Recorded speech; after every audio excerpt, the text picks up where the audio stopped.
All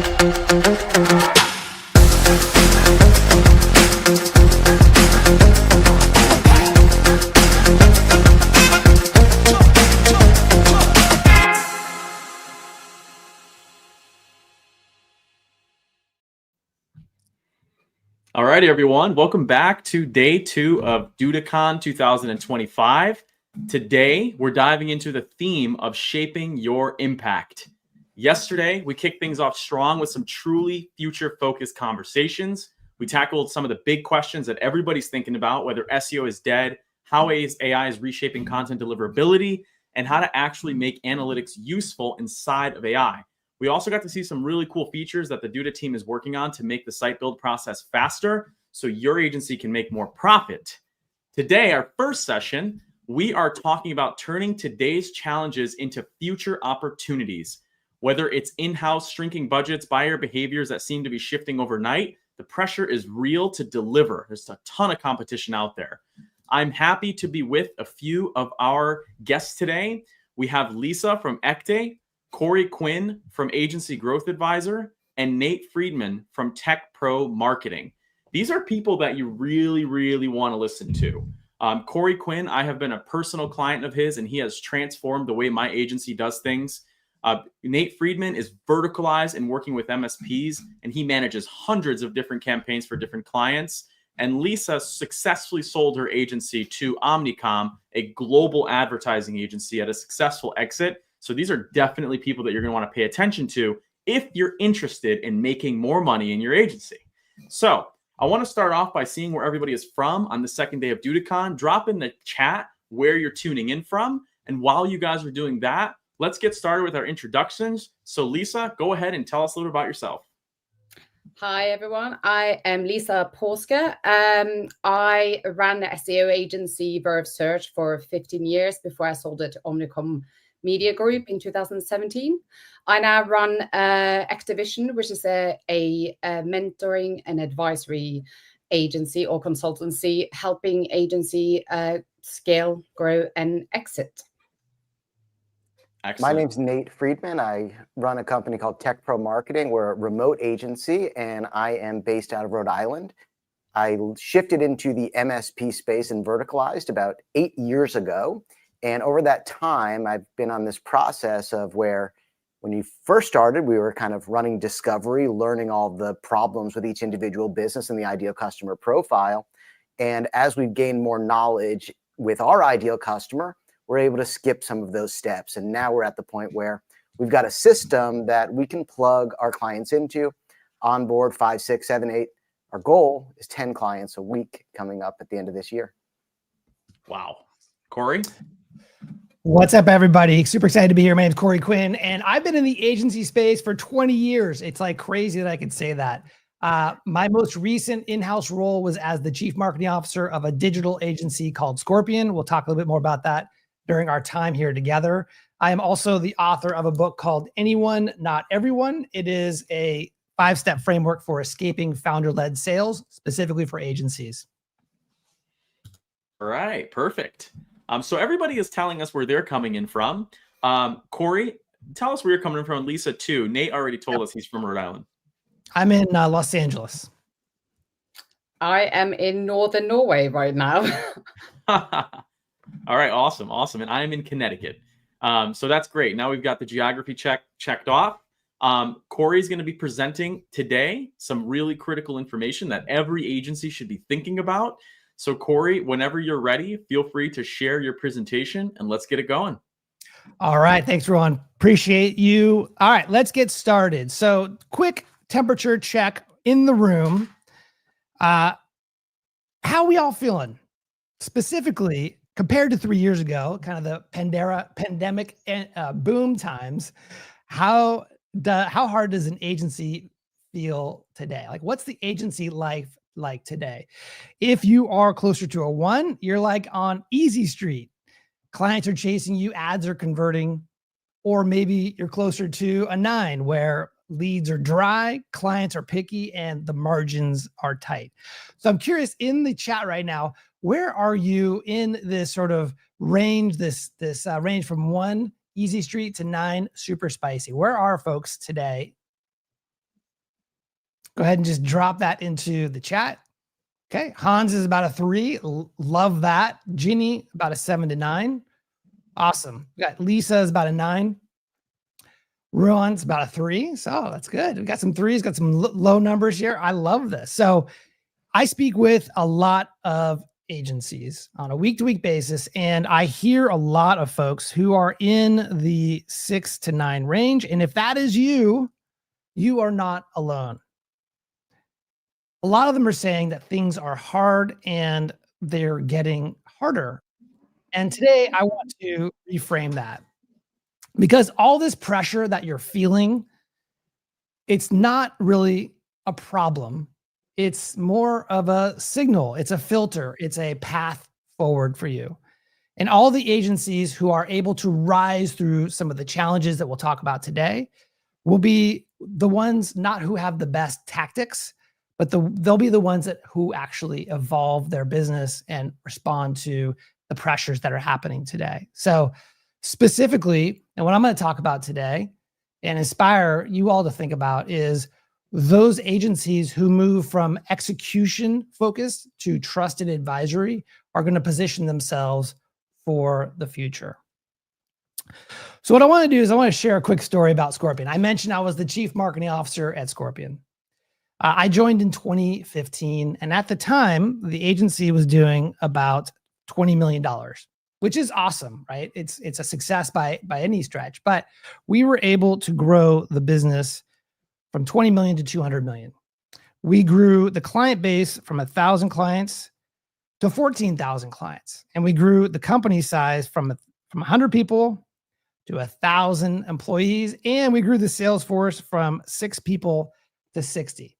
Massive, massive growth. And one of the things that stood out to me, in fact, I remember when I was interviewing for the role of chief marketing officer there at Scorpion, one of the things I learned in the interview is that Scorpion had a 93% client retention rate, and that's an annual retention rate, which for any agency serving any market is pretty fantastic, right? It really caused me to lean in. I was really like, wow, that's pretty impressive.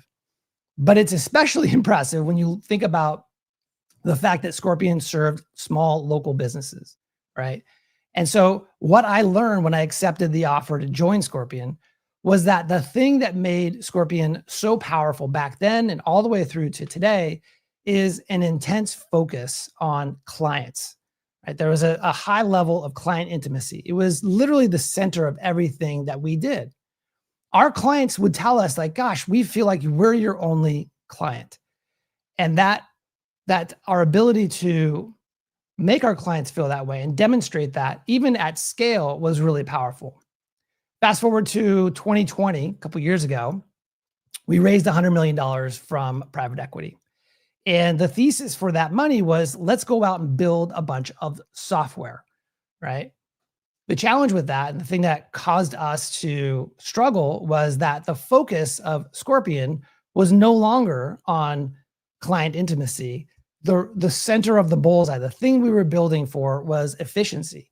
We had to figure out things like, well, how can we reduce meeting times? How can we load up more clients per account manager?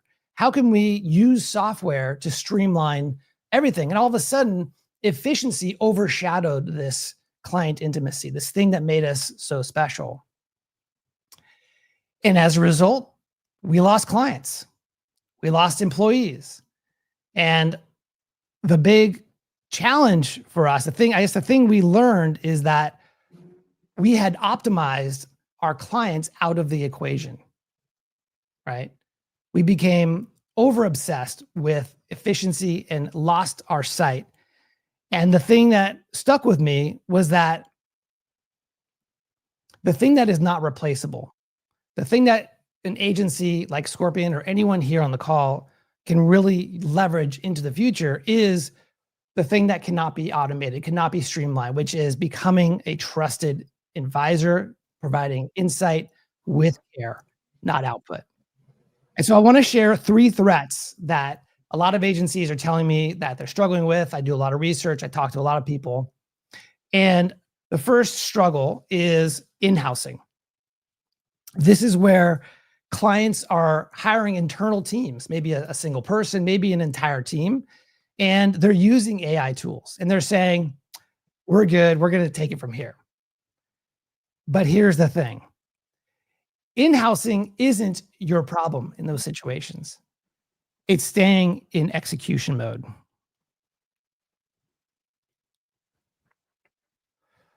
When you sell deliverables, you are optional. When you sell judgment and strategy, that's when you become vital. Okay. So I'm going to share with you 3 things that elite agencies are doing when it comes to this insourcing. Number 1 is owning the roadmap. Don't just deliver SEO or media buying. Lay out a full strategic path from where they are, where your clients are, to where they want to be.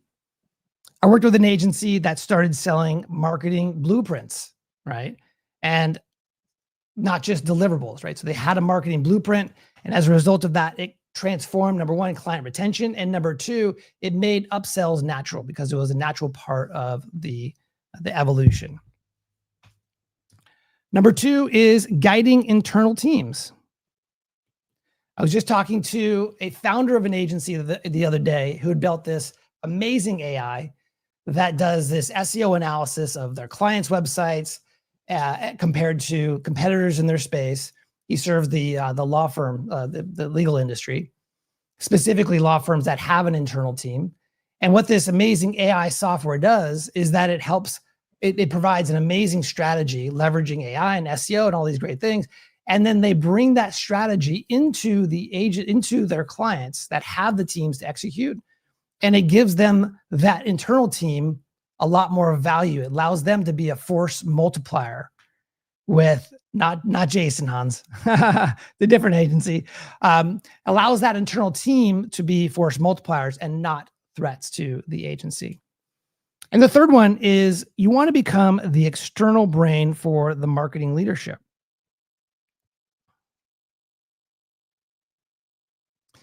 If you work with marketing leaders, be that person who sees what they can't.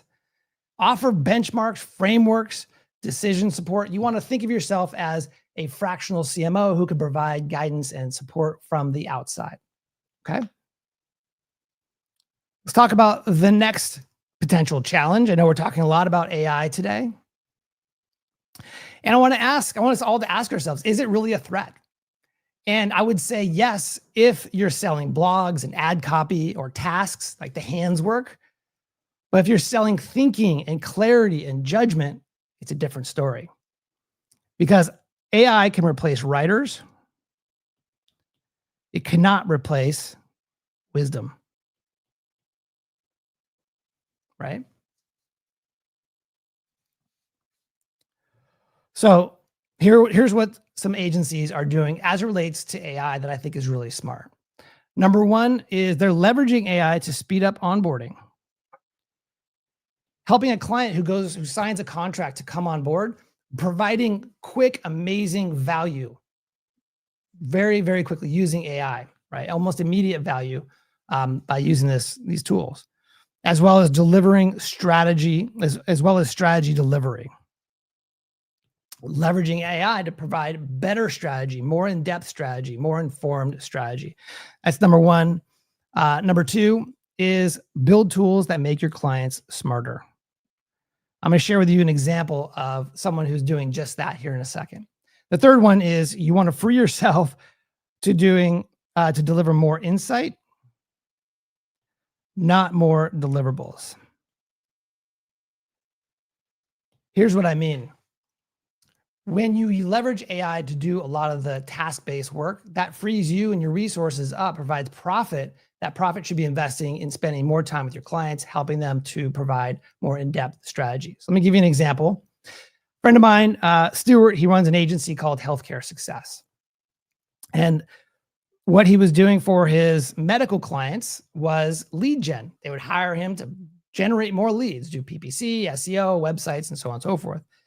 And of course, maybe some of us can relate to this. They would send these amazing leads in. Of course, the client who they're receiving these leads aren't answering the phone, aren't responding to the lead gen forms, quickly. And as a result of that, at the end of the month, the client is looking at their invoice that they're paying Stuart, and they're looking at how much they spent on Google and Meta, and they say, I'm spending too much money. It's not worth it for me because I'm not seeing any results. Of course, the challenge is that the clients were not following up on the leads, right? Hopefully this is a pain point that we're all familiar with in the agency space. What he's doing now is he is leveraging AI to do call analysis. What I mean by that is, in the past, he would have his account manager listen to a call that came in, a lead call. That account manager would do their best to try and diagnose what's happening. With AI, what they're doing is they are analyzing every single call that comes in. They're able to provide analysis, which leads to insight.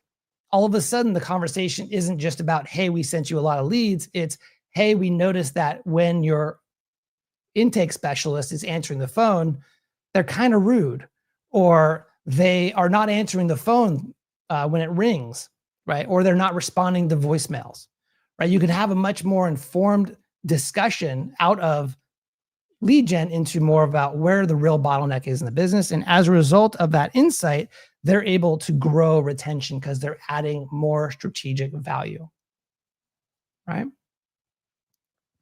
Threat number 3 is rising competition. We've all heard it. Agencies are spinning up every day. The tools are basically free. All the tactics are there. But here is the deal. Advisors don't compete. They lead. And when you know your vertical market, your target audience, for instance, Nate, he knows MSPs very, very well. If you know your target audience very well, you've all of a sudden, you're not one of many. You're not a generalist. You are the one. And so what I want to talk about is an area where a lot of agencies get trapped, get stuck, and that is in the generalist trap.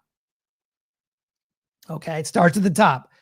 Typically, the typical life cycle of an agency owner is someone is working at another job. Maybe they're freelancing on Fiverr. They're starting to build some clientele doing, let's say, websites, or maybe SEO or PPC. And as a result of getting a couple clients, the first couple clients are always, it's likely, I should say, that the owner of this budding agency over delivers for those first clients. And as a result of over delivering, they get more referrals. And all of a sudden they're building an actual business. Maybe they leave their daytime job and they work on this agency full time. The challenge is, after a while, they may look up and say, gosh, today we are building a website for a dentist. Tomorrow we may be doing an SEO strategy for a manufacturing company. Maybe the day after that, you're doing an e-com strategy for a furniture store down the street. And so you've built a business that is full of this context switching, right? You have no ability to really build expertise and rhythms. Of course, that leads to operational inefficiency. Sure, you may have written SOPs, standard operating procedures, but no one's following them. And as a result of that, it's likely that the founder has all of a sudden become the bottleneck. They are the head salesperson. They're the head account manager. They're the only person in the agency that knows what was sold and where every client is in the ecosystem. Everyone else in the agency are just doers, right? They're just executing on your behalf. As a result of that, it's likely that your clients will begin to feel like, hey, I'm not really getting an amazing result or an amazing product from these guys.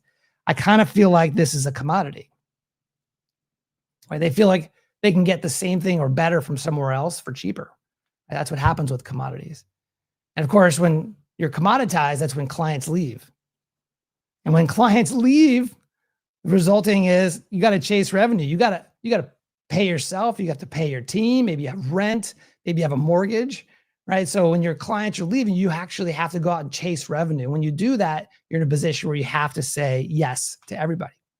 And it gets caught up in this, what I call a negative flywheel. And it creates a situation where it makes it very difficult for you to be that advisor because you're lost in tactics land. So the way out is something I call the deep specialization path. It starts with having a focus on one vertical market. Specializing in a vertical, saying, hey, I want to focus my business going forward. I'm going to work with dentists. And as a result of working with dentists, you build up vertical expertise. Right? You work with dentists day in, day out. You begin to get good. You begin to actually help them provide a lot of deep value. It's kind of like what the old Bruce Lee quote was, which was, I fear not the man who's practiced 1,000 kicks once. I fear the man that has practiced one kick 1,000 times. Right? You get really good at solving these problems. Of course, that leads to clear differentiation in the market. Meaning when you could solve a hard problem for a specific audience, people will notice you, right? They'll see you and they'll say, these guys are different. I want to understand more about how they can help me specifically. When you have clear differentiation, you can charge premium pricing, right? Having a specialized service that's hard to find is scarce, allows you to charge more. Of course, when you're charging a premium, you're able to attract better clients. And when you attract better clients, you build more of a scalable growth model. But it also puts you in a position where you're going from tasks to strategy.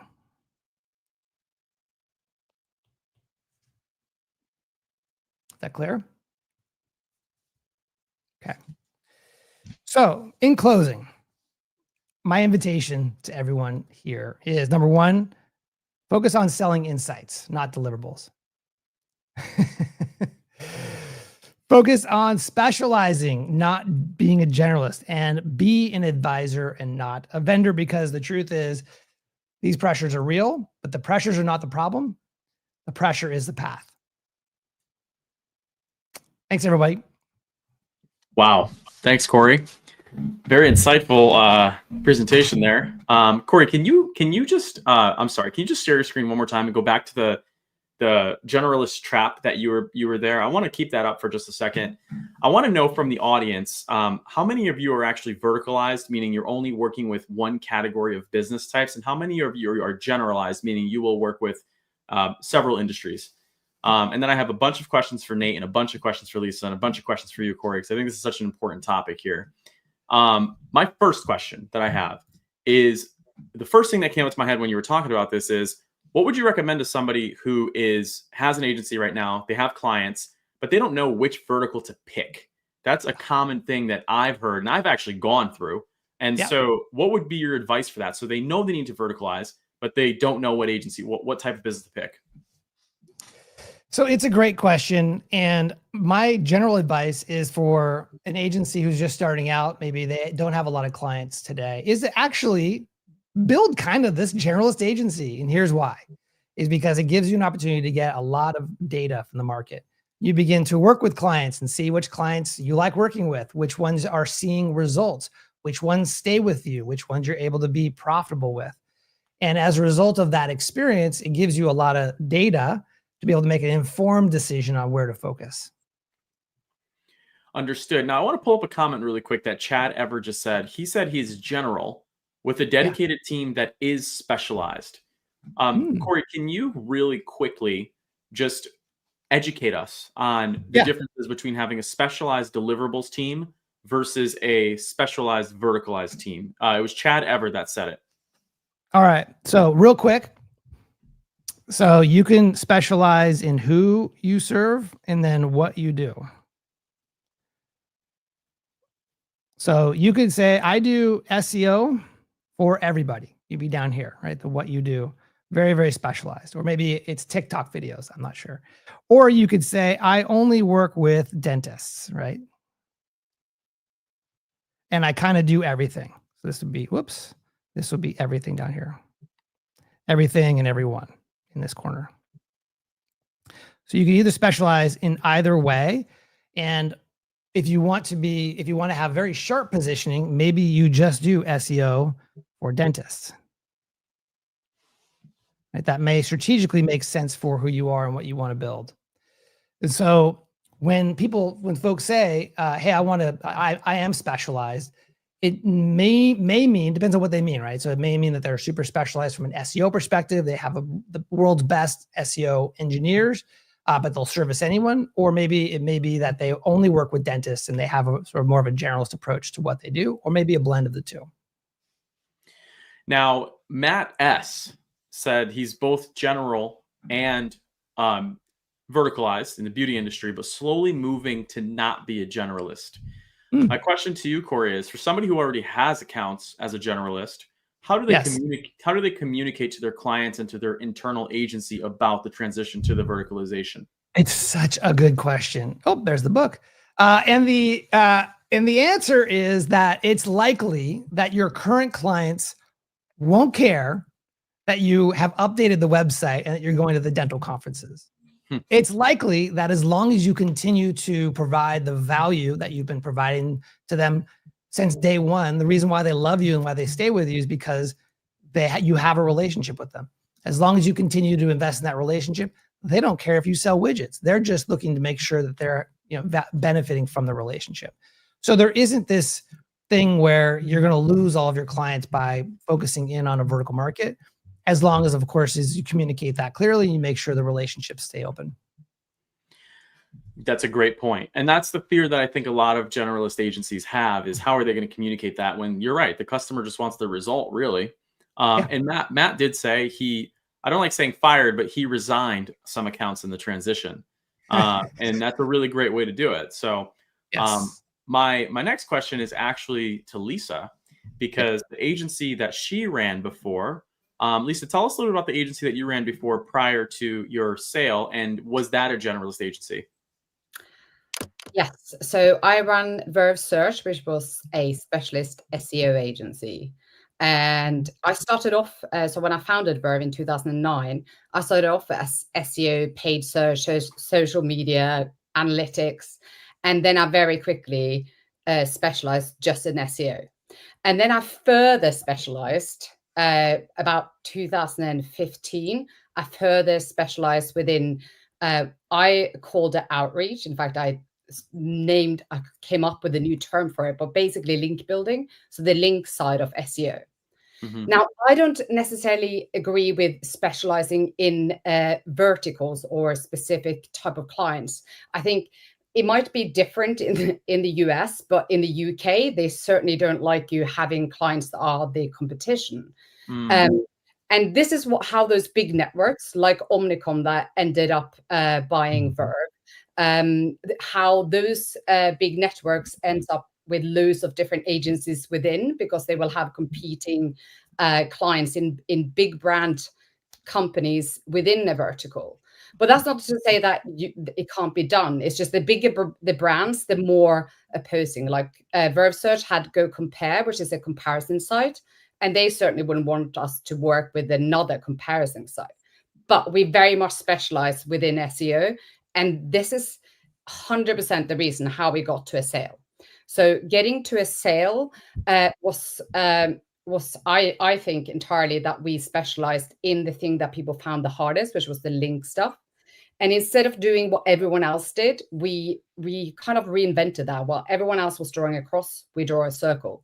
So we created campaigns that were more like creative ad campaigns. So we had the tagline, think like a 50s ad exec and execute like a geek.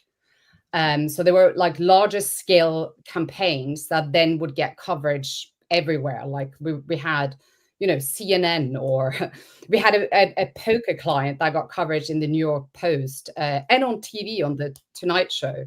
So the kind of stuff that we did was so far, so much better than what the competition did. So by specializing, I do 100% agree with Corey that by specializing, you can get really good at what you do. And if you are wanting to grow to sell, you need to be that much better than everyone else. Yeah.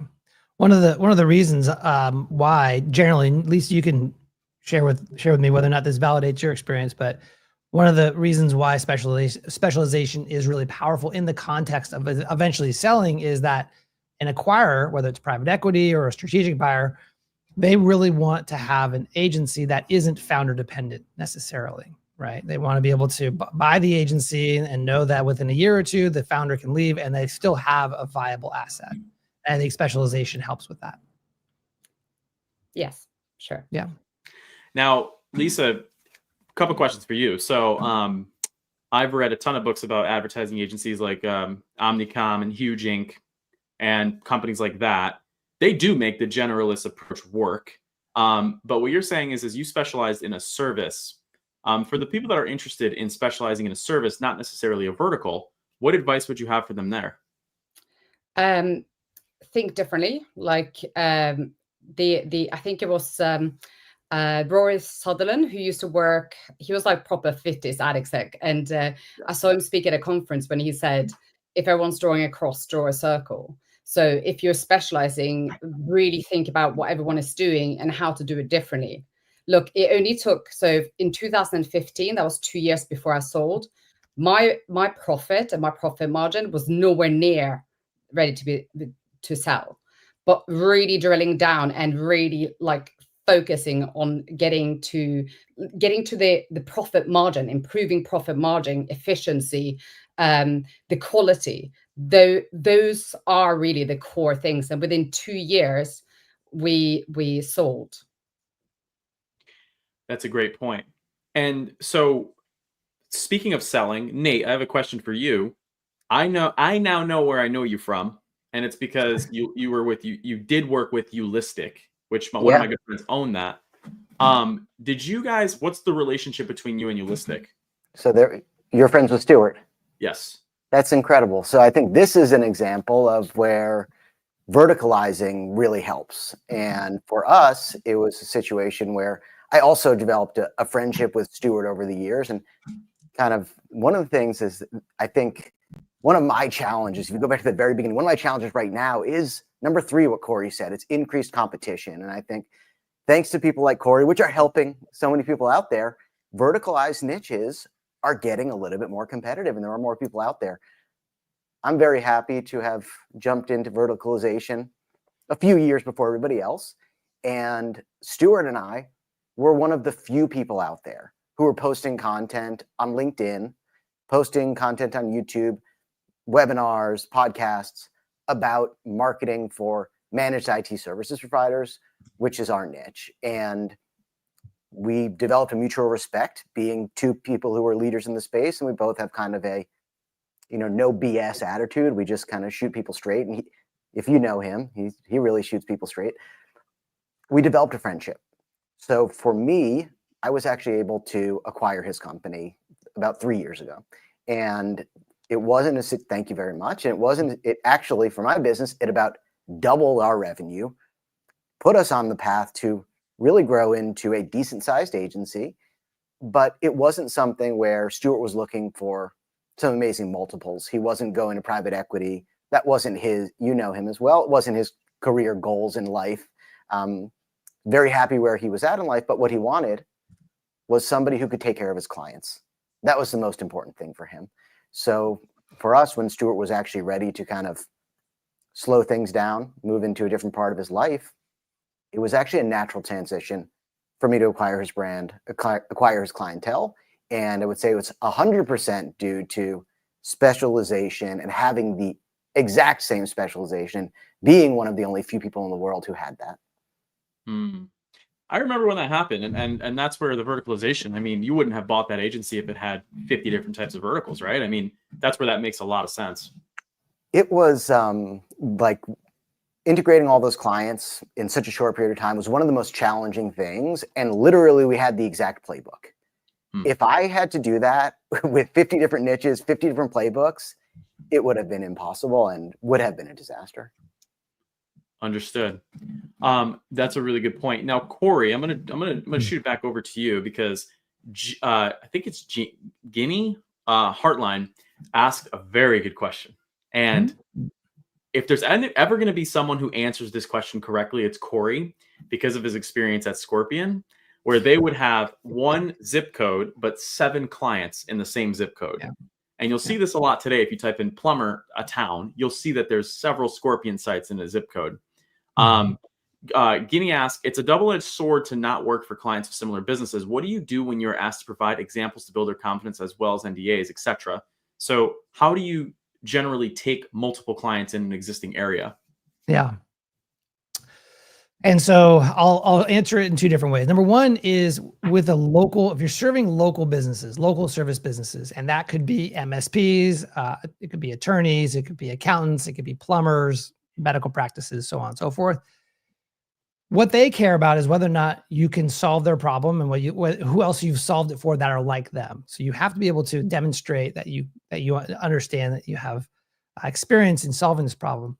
And so in that context, if it's a local business and I was pitching them and they were here in Los Angeles, let's say Santa Monica, I would share with them a case study of, let's call it, an attorney in Miami, Florida, because there is zero risk of them stealing business from each other. Right. So it's demonstrating the expertise. There's no risk. However, within a specific geo, let's call it again, Santa Monica, Los Angeles here, the way that we built our business at Scorpion is that we would have 3 to 5 businesses within each, let's call it service area. Let's call it Santa Monica, zip code for in other words. And the way that it would happen from a sales perspective, in some cases, it never came up in the sales conversation. We wouldn't introduce the idea to introduce friction into the conversation. But when it did come up, we would help them to understand that separate teams, separate data silos. There was no sharing of information, different account managers, and that because the Google Maps, I think at the time, had 3 to 5 locations, we felt comfortable being able to service multiple people in the same area, as long as it wasn't more than 3 or 4, because of that limitation of the maps. And that's how we did it. And there was also, of course, some clients who were much more interested in us not working with their competition. And that doesn't mean that we couldn't do business with them, but we knew from a business opportunity perspective, the strategy was, we know that a specific zip code represents a certain amount of revenue for Scorpion, and that if they wanted to be exclusive in that area, they certainly can be, but they'd have to buy out the area effectively. How was that structured? Like, how is there a math behind that, or is it just? Yes. Okay. So we knew average revenue per client per area for Scorpion. And so if, let's say average revenue per client is $1,000 or MRR, and we would limit it to 5 clients in that area. If you came in and said, hey, I want to buy out this whole area, we'd say, great, it's $5,000 a month. That alone should offer people so much clarity, because we've gone through that. I'm sure, Nate, you've gone through that. I'm sure, Lisa, you've gone through that in some of your relationship building you've done over the time frame. And so my next question is actually for Lisa, because you were working with larger businesses, it seems like, in the advertising space and things like that. We talked a lot about in-housing, and oftentimes you have to work with the marketing person in-house for an account that you really love and you really want to work with. What advice would you give to agencies facing clients that do a lot of stuff in-house, but they still work with agencies for certain things? Like, how would you manage that relationship to make it so you're not stepping on their toes, you keep it positive, you keep it profitable for your agency, but you move things forward? Yeah, good question. I think this is a really, really big key, very big key in growing as well. So some of our really big clients, we were a crucial part of their in-house team. So one of the comparison sites, for example, we also did training for new stuff. So we actually offered to help them grow their internal team, because if you see it as a potential, threat, that does not build a good relationship. So basically, the main thing that we tried is to make the person that we were dealing with look like a rock star internally, and make sure that they knew everything they needed to know. I think a lot of agencies think that maybe if you are showing them and teaching them too much, that somehow you will not be useful anymore. I really haven't seen any instances where that's been the case. So we would help them grow their internal teams, as well as try to help them with anything that we could. And that allowed us, so for this particular client, we started off at quite a small budget, but this ended up like 6-figure budget a month, because we became a really integral part of that team. In fact, so much so that when we won Best Agency at the European Search Awards, this client came with us on stage because he felt like he was part of the team, which he totally was. Nice. Now, you mentioned 6-figure retainer. I know there's a huge debate about projects and hourly. Agencies love talking about pricing. So I'm curious how your agency was pricing that level of work. So I think doing SEO is really hard to price. And this is something I'm really interested in, as working with agencies myself now. That it blows my mind that people don't think like this. But for me, it's all about getting the profit margin. And some places you can get more profit than other areas. So one of the typical areas where it's really hard to get any margin on is account management. So we spent a lot of time making sure that we can automate a lot of the account management part, which was reporting and so on, because they don't want to pay for that anyway. And then also getting the recruitment, getting the right kind of people that have the mindset rather than the experience. So in SEO, I think that's really important. Also, I don't like being Scandinavian. So I'm originally from Norway. That's the weird accent, sound Irish apparently. And in Scandinavia, so working in the UK, being Scandinavian, I think I prefer having the same day rate, no matter who you are working with in the agency. I don't really like the whole like account executive or senior person, whatever. So we worked on day rate and a set day rate.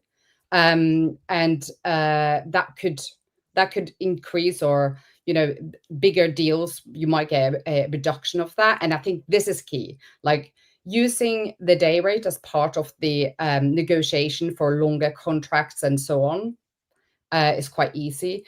It becomes really complicated to keep track of things and knowing what is profitable and what isn't profitable if you're doing hourly rates and specific rates depending on person and seniority, and they all pay different things. Why make it difficult when you can make it simple? Yeah, that sounds like a nightmare. Before I move on to a question for Nate, I've got a question from Don Scruton that I know Corey Quinn is going to eat up. And it is, with AI growing so fast, what is the best way to explain to potential clients and how they can say they can build a website myself? Why do I need your service? I want to see how Nate would respond to this one.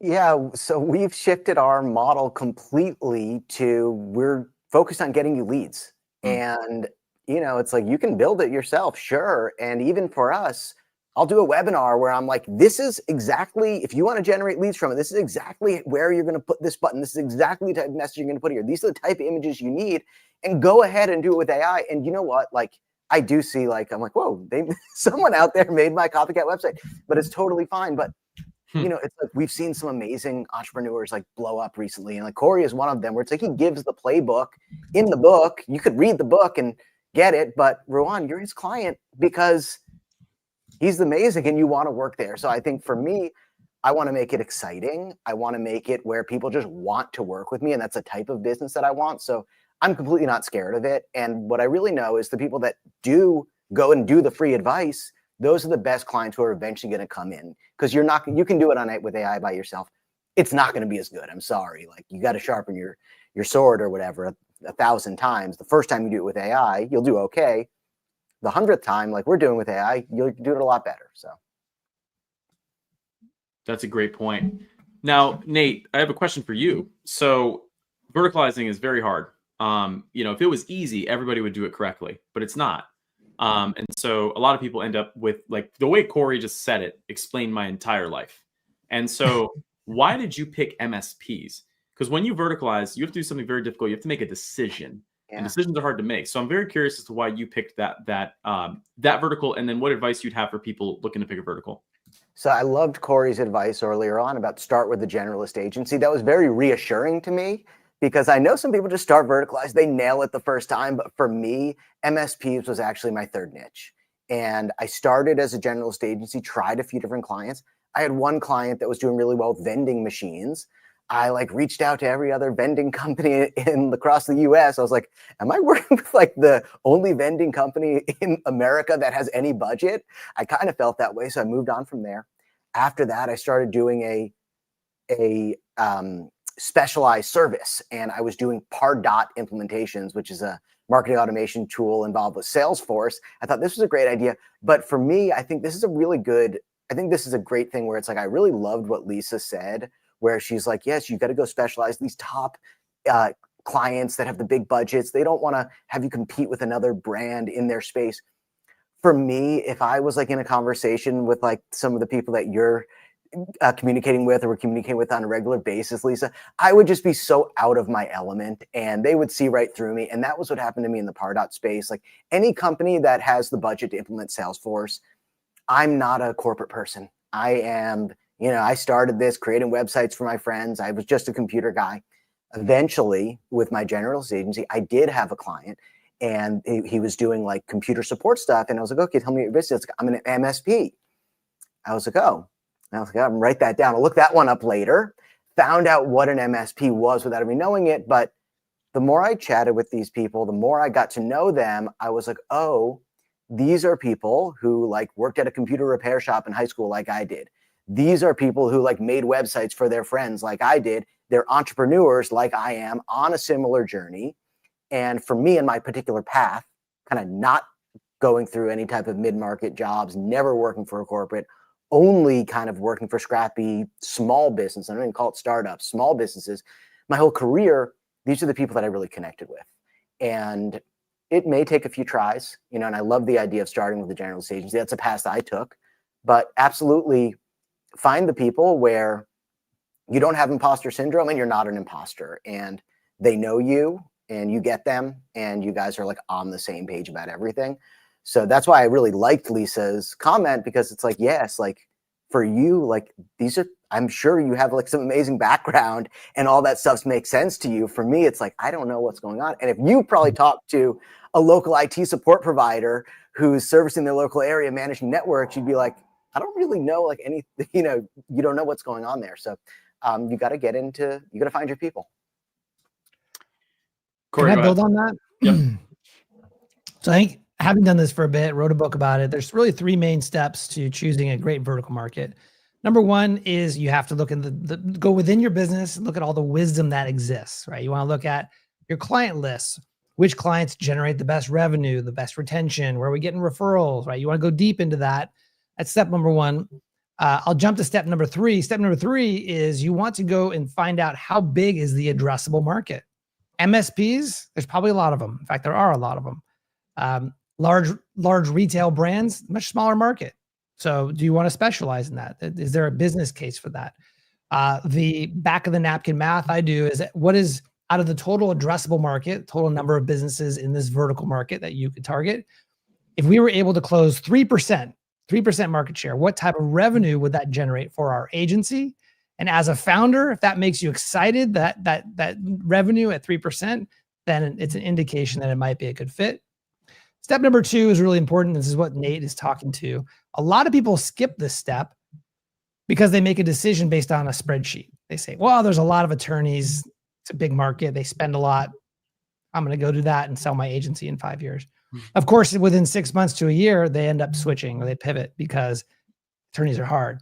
So the second step is you actually have to give a damn. You actually have to care about the people in this vertical market, because to be successful today, in addition to being highs and lows as you go, you're going to be spending a lot of time with these folks. You're going to be going to their conferences. You're going to be writing a lot of the content for them. You're going to be starting podcasts where you're interviewing a lot of them. You're really going to become kind of mentally a part of that industry. And if that is something that doesn't at least resonate with you at a deep level as a founder, then it's likely that within 6 months or a year, you may get bored or frustrated with the vertical. Corey, you naturally transitioned to the question I was going to ask you, which was when Scorpion started, they were very focused on attorneys. Why was that their main decision for that vertical? So good. So they actually weren't. The story is, this is long before I got there. A couple of best friends, they wanted to start designing websites. It used to be called Scorpion Design. And so what they do after high school one day, they picked up something that's called the Yellow Pages. Anyone know what a Yellow Pages is? Which is a big book. It's a listing of all the local businesses. And they started cold calling, and they started at the front of the book. And they started calling, or whatever the first business is for an A, whatever. Eventually they got to attorneys. And attorneys, because it's towards the front of the book, they started saying yes. And as a result of that, they kind of lucked into building websites for a bunch of attorneys. And it turns out that attorneys, like plumbers and some other service businesses, really depend on the internet to generate new cases. And even in the early days, that was very relevant. And that was kind of how they backed into it. Even when I arrived, though, it wasn't 100% attorneys. It was mostly attorneys. They also had a couple of hospital clients and a couple of a little bit of everything else as well. And we, of course, formalized that as we went. Interesting. Fun fact for you guys that didn't know, Yellow Pages is now Thrive, and they make websites, and they also use Duda. So, Lisa, I have a question for you. As you start growing, right, you start to think about like what's next. And so you did a successful exit. I would love to know the details. How many people were on your team when it happened? What made you come to the decision? How did they approach you about this information, or were you pursuing that? A lot of people might be in the position where they're managing hundreds of sites, thousands of sites even, and they want to know how to take it to the next step. So in your experience, what was that like? Okay, where do I start? So I always knew I wanted to build an agency to sell. And so that was kind of one of the things that was on my mind even when I founded the agency. That was one of them because, and it's not for the glory. It is more basic than that. And this is tied to why my company is called Ekte. And I'll circle through some of the things that you guys were talking about as well. As Ekte is Norwegian and means authentic and real. And I think selling anything to any client in any shape or any size is all about being real, because trust is what really sells. This is just a human thing where we buy into people that are just talking the truth to them, which is why actual selling is not very successful. But when you care about things and when you're involved in the clients and you understand the vertical, that really does shine through. And so I really cared about the SEO industry as well. And I was really passionate about that. But I came from a background where I'd never had any money whatsoever. And both my parents were bankrupt when I grew up. My mom was alcoholic, and I'd always wanted to be financially independent. So I had an aim of being able to be significantly financially independent. And I had these vision boards where I put pictures of what I imagine that looking like. And I believe very much in visualizing things that you want. So to answer the questions you asked, at the time of selling, we were 32 people, so not massive, but we were SEO specialized. We had won all the awards. We had already won like 30 awards, industry specific SEO awards, etc. And we didn't have many clients, like there weren't thousands, but we quite quickly specialized growing within the clients we had. So again, that was part of the strategy. So we got the bigger clients. Like my first client was a mattress client. It's not like we went out to get the corporate clients. And I think this is one of the things that I struggle with, is that I thought the corporate or the bigger clients would be very different and that they would want us to work in a different way. But it turns out that people are people. And if you focus on the people, it doesn't really matter. And so we had probably around 12 clients, but we specialized in international as well. So I know we talked a lot about North America in this session, but in Europe, everyone speaks different languages. So I had a team of the 32 people I had, we had 15 different languages. And we serviced, at that point, 10 different markets. And there's not many agencies that could do that. So there are also other ways that you can make yourself look very, very good in terms of a potential buy. I started thinking about going out to buy in about 2015, 2016. But Omnicom actually came to me. So that was very serendipitous. And from that, it started conversations. We also had other conversations with others, not networks, but independents. And so that whole process is a whole nother session. But from I decided to start thinking about the sales process in 2015. to 2017. It did just take 2 years, but I had it in my mind for a very long time. And again, the main thing I would say is that one, we specialize in SEO and the link development, and we did this loads of different languages. There was not many like us. So that's why we attracted a big buyer like Omnicom. And that is the hardest part of SEO by far, is the link building. Most people avoid it. I avoid it like the plague. And so that's very interesting that you decided to focus on what was difficult and they saw value in that. Yes. And also, to me, it totally makes sense. If you could do the thing that everyone thinks is difficult. And we had also some gambling clients, which is really difficult. In the SEO world, we used to call it the 3 Ps: poker, pills, and porn. It's the most difficult to, I don't say hard anymore. That's weird. And therefore, if you can be successful doing link development, or what we then later called outreach, then you are outrunning the competitors. Great. Thank you so much for the background, Lisa. That's personally helpful information. Nate, quick question for you. Brandon, who said verticalized agencies are the effing move, he also said, is it true that verticalized specific marketing agencies get sold for higher multiples? When you answer this, explain what a multiple is for those of us that don't know. And then also tell us if that's true or not. Yeah, so typically when you do an exit, when you sell your agency, buy an agency, you're going to buy it at a multiple of the EBITDA, which is basically the profit that the company makes. And the higher your EBITDA, the higher multiple. So like, for example, if you're at if for a digital agency, if you have like $100,000 in profit, that would be like relatively low for an exit. You may sell at like 1x EBITDA and you could sell the company for $100,000. If you're at like $1 million in EBITDA, you're making $1 million in profit every year, maybe you could get a 5, 6, 7, 8, 9, 10 multiple, and you would sell it for 5 million, 10 million. I think what the vertical specialization does, I think it is, I don't know the exact answer there, but it does open up more strategic buyers and different strategic buyers. So for example, where Lisa sold to a larger marketing agency that wanted to add this piece in, that's maybe like a strategic buyer, not like a private equity group. For my case, or for a lot of verticalized agencies, if you're a marketing agency, maybe there's a CRM in your space or a line of business software in your space that only works with the same clientele as you. And they say, hey, if we buy this agency, we can do 2 things. Number one, we're going to be able to sell to all of their clients the CRM or the software that we have. And the other thing that we're going to be able to do is for all of our clients, we're going to be able to start offering marketing services. So I don't know if it's higher or not, but I know it does open a different strategic buyer who can acquire you. Makes total sense. Yeah, very similar cases. Job Nimbus buying an agency, and they are a CRM. So that is a very interesting point. Corey, what would you say to that?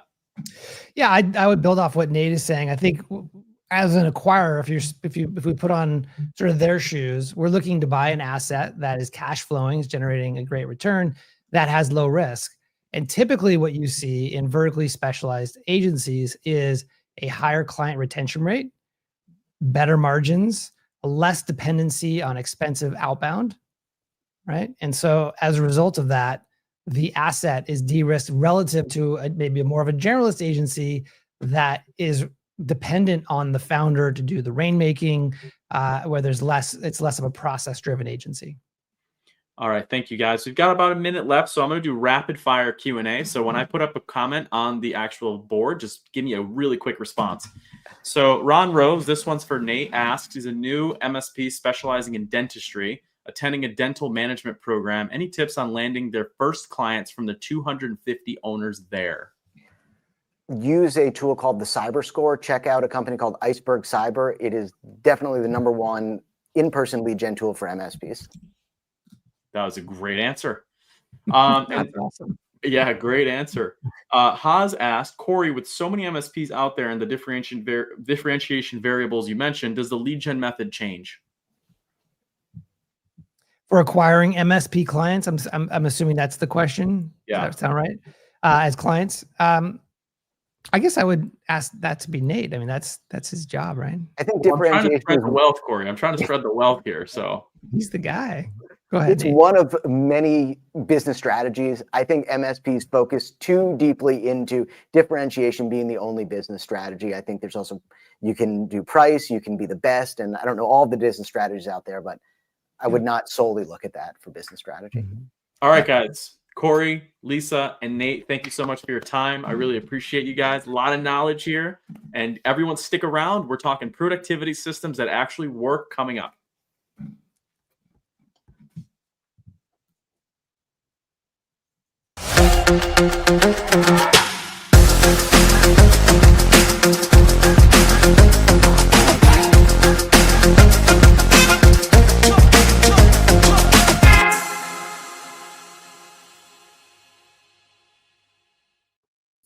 All right, everyone. Welcome to session 2 of DudaCon 2025. This is productivity systems that actually scale. We've got a couple agency leaders who've reduced bottlenecks, improved collaboration, and are managing some high-value builds without the burnout. And that's the key, right? Anyone can do 80 hours of work in a week. It's can you do 40 hours of work a week or maybe even less and still maintain a good, profitable business? So we've got a couple guests here today that I'm going to introduce to, and then I'll give them a chance to introduce themselves. We've got Sandy at Vendasta. She's currently aligning over 200 Vendastians, which is the first time I've ever heard that word, across sales, operations, customer success, managed, and professional services. If you guys don't know what Vendasta is, they are a wonderful tech company that supports the agency space. So Sandy, how are you doing today? Introduce yourself and let us know what you're going to be talking about. Okay, well, thanks everybody. I'm going to just share some internal ways that we're using AI to help with our own internal process, as well as ways that we've helped a couple of our clients and use a case study. Excellent. Thank you. Next up, we've got Tina, and she is the COO, Chief Operating Officer at a company called WebSmart. She's also a panelist. And she's in Germany today, which, by the way, guys, if you're watching this, drop a comment of where you're tuning in from. I love to see the globalization of the Duda community. So I'd love to see where you guys are. And Tina oversees scalable website production for small businesses at WebSmart for over 10 years. Tina, how are you doing today? And go ahead and introduce yourself.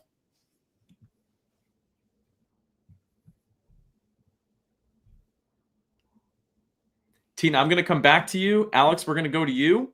We'll go back to Tina. I think she may be having some technical difficulties over there, but we're going to introduce you to Alex. He is the founder of Crowd Digital Marketing based in Denver, Colorado. Alex built Crowd Digital Marketing, a certified Duda agency from scratch after early roles at startups. Since 2017, he's led his virtual team, completely remote, to deliver reliable, responsive, and results-driven websites. And I personally follow him on LinkedIn, and I like everything that he posts. He's doing some wonderful things in the nonprofit space as well. And he's also on the board of Veterans to Farmers. So, Alex, go ahead and introduce yourself and let us know what you're going to be working on today. Yeah, thank you for the introduction. I appreciate it. And you've been killing it during this whole day today. So thanks for hosting us all. It's been fun watching, and I've been learning a lot personally. So I'm excited to be here. But I founded Crowd Digital Marketing 7 going on 8 years ago. We are a web building agency. We primarily work on the Duda platform, and we're all virtual. So we're mostly based in Denver, Colorado, but I'm in the office right now, and I'm the only one that's really ever in our office. It's mostly just a client meeting space. And today I'm going to be talking about managing a virtual team, how we keep everyone aligned, what tools we use for that, how we keep clear workflows so that we stay on track and stay on deadline and create positive results for our clients. And we talk about a client-first delivery method. So what does that mean to make something that serves the client and that they are proud of? I love that. All great topics. If you are an agency that is looking to generate more money, obviously that's the goal of why you got into business. And so I'm excited to hear about that information. When Tina joins us back, I'll have her introduce herself. So I might interrupt you guys if you're within your presentation during that time so she can get her introduction in as well. But I don't see why we wait anymore. Let's get right into the content. Sandy, we can start with your AI-powered operations. Oh, before you do so, Tina, can you hear us? No? When we can hear you, you'll come on. You'll do the introduction then, okay? So Sandy, go ahead and get started on your AI-powered operations. Okay, great. Well, thank you. It's a pleasure. Always enjoy being part of DudaCon and with our friends from Duda. But we obviously, I think we're all together in this. This is a technological revolution. This is something that is definitely probably the most advanced that we're going to see technology thrive and grow within our lifetime. And the impact of this is so significant that it's at least as much as the Industrial Revolution was. And so it's really exciting to be here during this time and to be doing business in this. And so today I just want to focus on our own dog fooding, which is basically what we develop, we use, and show you a case study from one of our partners as well. So both an internal as well as an external. So next slide. And one of the things that I'm overseeing is we have a managed and professional services team. And this is really, it's a do it for me team. And Vendesta offers software, as we mentioned in the intro, we offer software for a local business, but we do that through channel partners. So it's the technology that they need to run a local business. And so we're doing that through our channel partners. And so we work with a lot of agencies. And we offer a white label solution so that with all the things you have to do for that local business, with all the onboarding to get their websites and their social and reputation and ads and everything that they need, and be able to do that through our channel partners. So we offer this white label solution, this managed and professional services team, where we're calling on behalf of that agency. And so what's happening is Vendesta is creating all of our AI employees to provide these services. And so a lot of the things that we do on behalf of the managed service team is now enabled for our agencies to do with just literally an AI agent doing it for them. So content creation or even websites through Duda. And Clayton Christensen is somebody I really follow. And that's why I put the Eat Your Own Young on there, which is he really studied a lot of industries, and I came from the publishing industry. And the suck of the core and eating your own young is the concept where sometimes businesses find it really hard to give up their legacy core business. And so that's the suck of the core that's preventing you from moving on to the future. And so many publishers are examples of those that have transitioned to the new digital world and being able to offer digital and now making that transition into AI solutions. And so being able to look at that we're all in the same boat and that we need to eat our own young. And so this managed services team needs to go to the next level. How do we support a do-it-yourself in a world where an agency now, it's very easy to do the things that we were doing from managed services? So I'm going to give an example of what we've done on the next slide. So that used to be tasks that we were looking for this team, and our metrics were very much quantity driven. How many words did we write? How many number of social posts were created? How many websites? And there was always a time element as part of this. And so what we've transitioned to is not the work, not the content, not the website, because heck, with Duda, I mean, literally we were able to go from days to produce websites to 2 hours. And that's a deliverable that we use today, is being able to try and do same day deliverable when at all possible. And so now with AI, we are able to look at the quantity component as being there, but the quality of what we're doing being engagement metrics. So what's the performance of those words that are written in a blog post or a social post? What are the likes, the shares, the comments? What's the traffic? What's the bounce rate? What are the form fills, the leads, the SEO and GEO that our websites are enabled with? And so just the list goes on, but I thought those were good examples of how we've transformed not just the work we're doing, but also the jobs, the titles that we hire for, and the positions that we have that have all changed based on AI and the deliverables of what our own expectations are, which are now outcome based on performance KPIs as opposed to quantity and time-based KPIs, because AI has just made everything move very quickly. And so next slide, please. This is just something this is a recent source, and this is that 73% of consumers, they want everything immediately. And so they would rather have a chat bot and avoid a phone call. And I think we understand why. On the next slide, local businesses are busy providing, and they're not able to do information. I mean, Joe the plumber always gets he gets the most publicity in all of our examples, but Joe the plumber is under a sink and he's not able to provide information for people coming to the website or people trying to call him. And so consumers prefer a faster AI response over waiting for a human 61% of the time. And a third of them are going straight to a competitor if an SMB doesn't respond. And so one of our largest customers at Vendesta also happens to be the largest in the world for a home franchise company, and they're called Neighborly. And I'm going to give you a case study about them. But their CEO calls something corporate crime. But Neighborly, they have over 17 brands in North America and about 3,200 franchisees with us on our platform, Molly Maid, Dryer Vent, Mr. Rooter, Mosquito Joe. Those are some of those. So I'll tell you what their CEO, Mike Davis, calls corporate crime on the next slide. He calls corporate crime the fact that they're doing all this marketing and they have all these brands that they're promoting, and over 30% of their leads are not being contacted. And that goes back to something that we have seen as an industry standard. That is pretty normal for just about globally. We're seeing about a third of phone calls being unanswered. And so a solution, they chose us as their vendor, and they use us from beginning to end for each of their brands to have this customer journey being automated. And I'll show you the results of that. But basically, we've been able to put on our websites the ability to capture the leads. So it's not just a click and who's going to your website and looking at traffic, but who is it?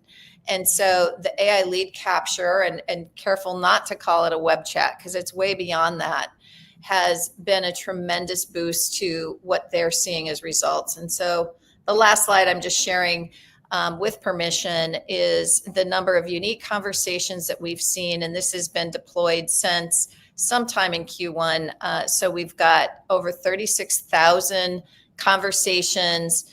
That led to 18,000 leads, which is just about a 50% conversion. It's actually just slightly over that. And of those, 12,000 ended up being scheduled appointments, and over 3,000 of those converted to actual revenue.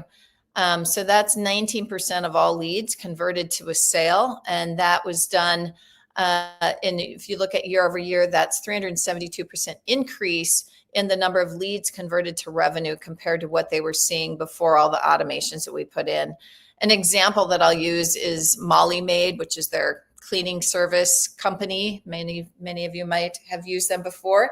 So if you go to any of their Molly Maid websites and use their chat bot, the chat is trained to ask for the number of bedrooms, the number of baths, and it gives you an estimate right there. And so you are able to book and agree to the service. And so the next communication is with the actual person providing the service, showing up at your door. And so you've gone from the process of hands-free throughout the entire thing, including payment, other than the person providing the service. And it's been a tremendous boost to their franchisees in terms of how we're handling it. Just one example and case study, but it's a good example of how AI has changed the customer journey and being able to provide that for one of the largest franchisees. So I feel like I tried to go fast to give everybody time, but any questions, I'll look in the comments and answer those later. Yeah, Sandy, I have a couple questions for you. Sure. And feel free to share as much as you feel like you can share. So I have some pretty direct questions here. Okay. Seems like the AI agent approach that you talked about a little bit earlier, relationships is not something that an AI agent can build yet. And so really that's the value of our last session. We talked a lot about how relationships is your best intellectual property. The Corey Quinn, which was the chief marketing officer at Scorpion, they've also worked with Neighborly. I know a ton of other agencies that have worked with Neighborly. Yeah. I'm more interested in what you said. The consumers prefer a faster AI response, even though it's not a human being. Yeah. Is there a tool that you could recommend that does that? I know Molly Maids is using Broadly. Is this a Vendasta product, or is there a specific tool that you recommend? That is proprietary to Vendasta. Broadly is Vendasta. And I'd have to argue that I think it's come so far in just a matter of months. So I can show you, because all of the chats are recorded, both in a voice and a receptionist there, as well as the communication in the chat. You will see people, it's very personalized. And so each of the chats has a persona, and it's relatable to whatever that franchisee is. And with 17 different franchisees just in Neighborly, you will see a variety of different types of personas that we've developed. But I can show you for agencies that are using it for themselves on their own websites, how they have people calling in and they're just like, but wait, I want to talk to Sandy. I want to talk to Alex. And we're like, Sandy's not real. Like, it's a made up person. And we actually have we've developed an agent that's a sales development rep. And same thing, people are like, hey, I really want Spencer. What's going on? And so it's amazing what people will share too. And you're kind of like, do they understand that this isn't real? But anyway, so I think it's come so far that I would tell you that, we are not finding people saying, hey, I want to talk to somebody. And if they do, you can intercept that conversation at any point, and the local business can jump in. Now, let me ask you another question. You said that Broadly was a proprietary service that Vendasta owns. I'm on the website right now. Like, is this something that someone can sign up for and use in their business today? Yes, absolutely. Okay. And I'd be happy to help you. And is that the AI feature that you're using on Molly Maids? Is that included in that like package with Broadly, or is that a different service? We have, there's a subscription service, and we have one that's Inbox Pro that includes our AI agents but I'd be happy to walk anybody through pricing on anything. That's awesome. Yeah, because I've been calling businesses and I've been hearing more and more use them. And I'm sure Alex has experiences too when we get into his presentation. More people are excited. They're emailing us. They're saying, this is going to be answering the phone. It's $300 a month, but I don't have to hire this person anymore, or maybe they're a backup. So it's incredible to see this working. My next question. Oh, go ahead, Sandy. Sorry. I was just going to say that Lisa on your previous one was talking about different languages and skill set. I mean, think about hiring an employee and they're trained 24/7. They never complain. They never get upset. They can if you want them to, but we train ours usually not to for most of our clients, and speak any language. I mean, it's amazing what is available today as somebody working for you. And so we challenge all our teams, look internally at every job we're doing at a repetitive base and find a way to automate that through one of our AI agents. Mm-hmm. You talked about AI agents before, and you mentioned words written, social posts, websites, listings, ad impressions, etc. There was something that you put there. It said new AI employee setup. Can you just talk a little bit more about that?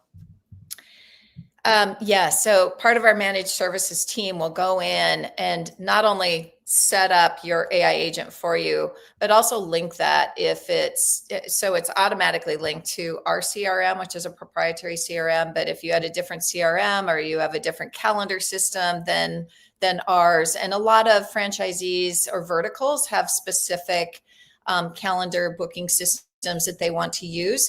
And so we'll help you with getting all of that set up, in addition to customizing any looks if you want a certain persona, like I've described before, logos, colors, anything that you want to incorporate in the actual, and then the knowledge center itself. So what do you want it trained on and what don't you want it trained on? And that's really important, so that you aren't divulging information publicly that you don't want. And so just helping with how it should respond to things, most common FAQs, things like that you can put in there. Makes so sense. We do all that. Yeah. Awesome. Okay, great. Yeah, so I think, Sandy, thank you so much for the information. At this Yeah. point, Alex, we're going to move on to you. And you're talking about operating a virtual Duda agency with clear workflows and client-first delivery. But before we get into that, just curious, Sandy, do you go into the office or are you guys completely remote as well? I am remote, but we are office first. And so I travel around. I have teams all over. So Saskatoon is our headquarters. We have a team in Boca Raton, Florida, which is I'm across the state from there. And we have a team in Chennai, India. So, and then we have a European team. So I'm on the road a lot. Nice. All right, Alex, hit it off. Thank you. And Sandy, I saw a comment in our chat here to promote Sandy and Spencer. And I think that sounds like a great idea. But yeah, the virtual version. Yes, the virtual version. Thank you, Gutter Systems. Yes. I'm going to be talking about operating a virtual agency. As I mentioned, we're based in Denver, Colorado. Most of our team members are based here. We've got a developer overseas and some designers that live elsewhere, but we are all completely virtual. We all work from our homes. I work from my office just so we have a place for clients to come visit. But we coordinate everything that we do virtually.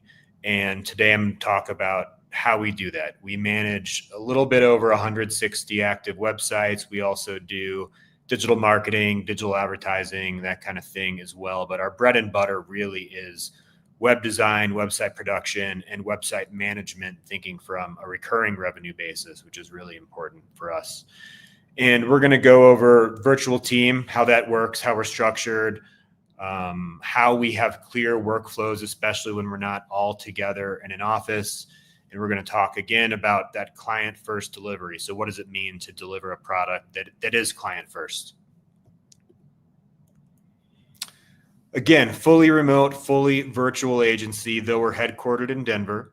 All of our team members are virtual, and we have a pretty simple agency setup. We have account managers, content managers, designers, and developers. Our account managers are interfacing with clients day to day. Our content managers are writing the words in blog posts and social posts and content for the website, both handwritten, and we use some of those AI tools as well. Our designers are taking this built out website that has content on it and they're making it more attractive.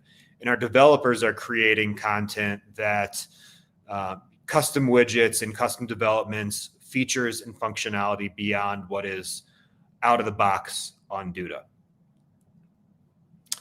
So thinking about how we keep our crowd aligned, the first is agency hours of operation. And these days, a lot of agencies are leaning into kind of this flexible work schedule model. We are a little more rigid on when we work. So we work 8 to 6 Monday through Thursday. So the team gets a nice 3-day weekend every week, which is great. But they also work long hours Monday through Thursday. So it's a cool opportunity for them. But at 8 a.m. every morning, we are starting our day with an internal meeting, and we're discussing what was accomplished yesterday, what are our goals for today, who are our active clients, and what do we have going on. And that prepares us all to stay coordinated and aligned. The other reason that we have those 8 to 6 hours is if someone needs to communicate with someone else, we know that they're going to be there. They're not, off at the beach or whatever. They might be working from the cafe, but they're able to communicate and chat and have a Google Meet or a conversation.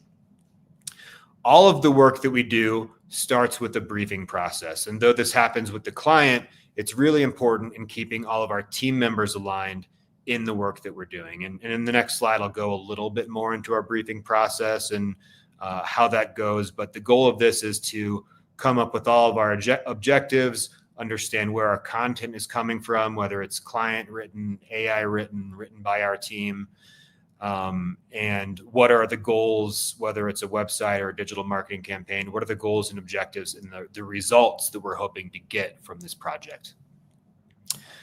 We have clear website design and QA workflows. So let's say we sign on a new client today and we have what we call our kickoff call. We are going to then create a bucket of tasks. And we often use Monday.com. You can see a screenshot of just our dashboard on Monday.com on the right. But what I like about a software like this is it allows us to create templates and for tasks. So if we have a new website design, from a technical perspective, we're kind of doing the same thing for our each website. Does the content change? Does the SEO optimization change? Do the photos and calls to action change? Yes, they do, but it's all built in within a specific structure of tasks. So having those tasks laid out, not just as options, things to check off a list, but with clear deadlines and timelines for those, keeps us on track, make sure that our client gets that deliverable that, again, we'll kind of go into the next slide. They get that deliverable on time and on schedule and in a way that they're happy with. We use Duda and its permissions opportunities to give our team members the specific permissions that they need. So account managers are obviously going to have things like stats and analytics so that they can look at and review those with clients. Content managers are going to have options for making edits to the website, doing all of the content things they need to do, dynamic pages, external collections, all that kind of thing. Designers is going to be a little bit more high level, being able to move around content. They're not writing words, but they are making them look good and flow well on the site. And then our developers need access to things like the widget builder, HTML, CSS, so that they can make the changes that they need to make the website function the way that it needs to function. Part of the reason we limit the access, really, it's just to make sure that people have the access that they need, but the dashboard, not that it's cluttered, but it doesn't get cluttered up with things that they do not need. And we'll talk about this later too, but we also provide very specific permissions-based access to our clients. So again, they have the things that they need, but not the things that they don't. For task management, again, we use that Monday.com. So you can see that on the right. We use buckets of tasks sorted by client, sorted by project, so that we can track the progress of projects based on deadlines and look at them testing against our deadlines, making sure that we've got plenty of time to complete before that first draft is presented to the client. And then for internal collaboration, we use a handful of tools. The first tool that I use all the time, and we use it internally, we also use it with our clients, but that Duda site comments feature. The reason that I like that more than emailing back and forth or working off a Google Doc is when you're giving feedback, sometimes it's very specific on a very certain portion of the website. And that feedback, if you read the sentence, it could apply to a lot of things. So it's nice to know not just the feedback, but where is that feedback on the website taking place so that we can quickly take action on it. We can reply with a question, or we can resolve that comment. We use Google Docs and Google Drive for a lot of things. One reason that I like using Google Drive is if we have a folder with photos in it, we can very easily just automatically import those into our Duda site editor. So if we can encourage our clients to share photos with us via Google Drive, we can then take those without downloading them onto all of our computers, take them and get them into our site editor and our servers over there. We use Google Docs for our brief. So when we have the briefing conversation with the client, that's formulated. Sometimes we do use ChatGPT to clean that up and create actionable items, but then we turn that into a Google Drive doc, and that allows us to collaborate internally, add comments where we're not sure about things, add screenshots, reply and resolve comments if questions or issues or anything else comes up. When we're thinking about a client first delivery, what we're thinking about is coming up with a product that makes the client happy and accomplishes their goals. We work with all sorts of clients. We work with brick and mortar stores and e-commerce stores and political campaigns and clients, nonprofits. We work with local service-based businesses. And each of these clients has goals for their website, content goals and aesthetic goals. But probably most importantly is they have results goals. And those results could be sales. They could be form fills. They could be picking up the phone and calling them. But the most important thing is that we have every website optimized for their specific goals. And that is something that we talk about in our client briefing process and questionnaire. Before what we call our kickoff call takes place, we'll send an email, a light email that goes over our priorities and goals for their website or for their digital marketing campaign. We want to understand their priorities, any assets that they're going to want to get onto the website, all of that stuff. And though we don't expect them to have all of the answers when they get to the kickoff call, this at least prepares them, gets their gears turning about what are the things that I'm going to be discussing. So during that call, this is the first page of many pages. And depending on the client, we may skip or add questions to this, but we've got kind of a general playbook that we use for each client to make sure that we're not missing a beat as far as the information that we need to learn from them and get on their website or get on their digital campaign. Once that's done, we again formulate that into a brief and we come up with clear deadlines and milestones. These are both internal and external. So my team needs to get the copy done by X date so that we can move on to the next step of the process. So we've got content building, we're putting photos and images on the site. We've got a design portion where we are making the site look good and feel very professional. And then we have, sometimes we have this, sometimes we don't, a development process where we're building out extra functionality on a website so that it can perform tasks beyond a basic Duda widget. These deadlines, or at least from a high level, are shared with the client because they're going to want to know, when is our first draft call? When are we going to see a draft? When are we going to see a review? And throughout this whole process, we're keeping them updated on how we're accomplishing those tasks via cadenced client communication. And this is something we sort out with the client during the kickoff call. How often do you want to hear from us? Is it weekly? Is it monthly? Is it biweekly? Is it quarterly? Is it, I don't want to hear anything till the kickoff call? And we make sure that we're accomplishing those reach outs. Typically it's via email. Sometimes it's via a Google Meet or a phone call, but we're keeping them abreast of all the things that are happening behind the scenes in their website so they know we're going to be on deadline when it's time for that first feedback call. During our feedback call, we run through our preview of the website, and it's been optimized for desktop, for mobile, for tablet. By this point, they're search engine optimized. They've got all the developmental functionality that they need to have for a launch. And this is a client's opportunity to hear from us why we made the design or development or content choices that we made. Because when you think about a website, there's a lot of ways to skin that cat. But if we're thinking about search engine optimization or optimizing for conversions or getting specific results from a website, it's nice to be able to have some context and explanation behind the choices that we made from a design or content perspective.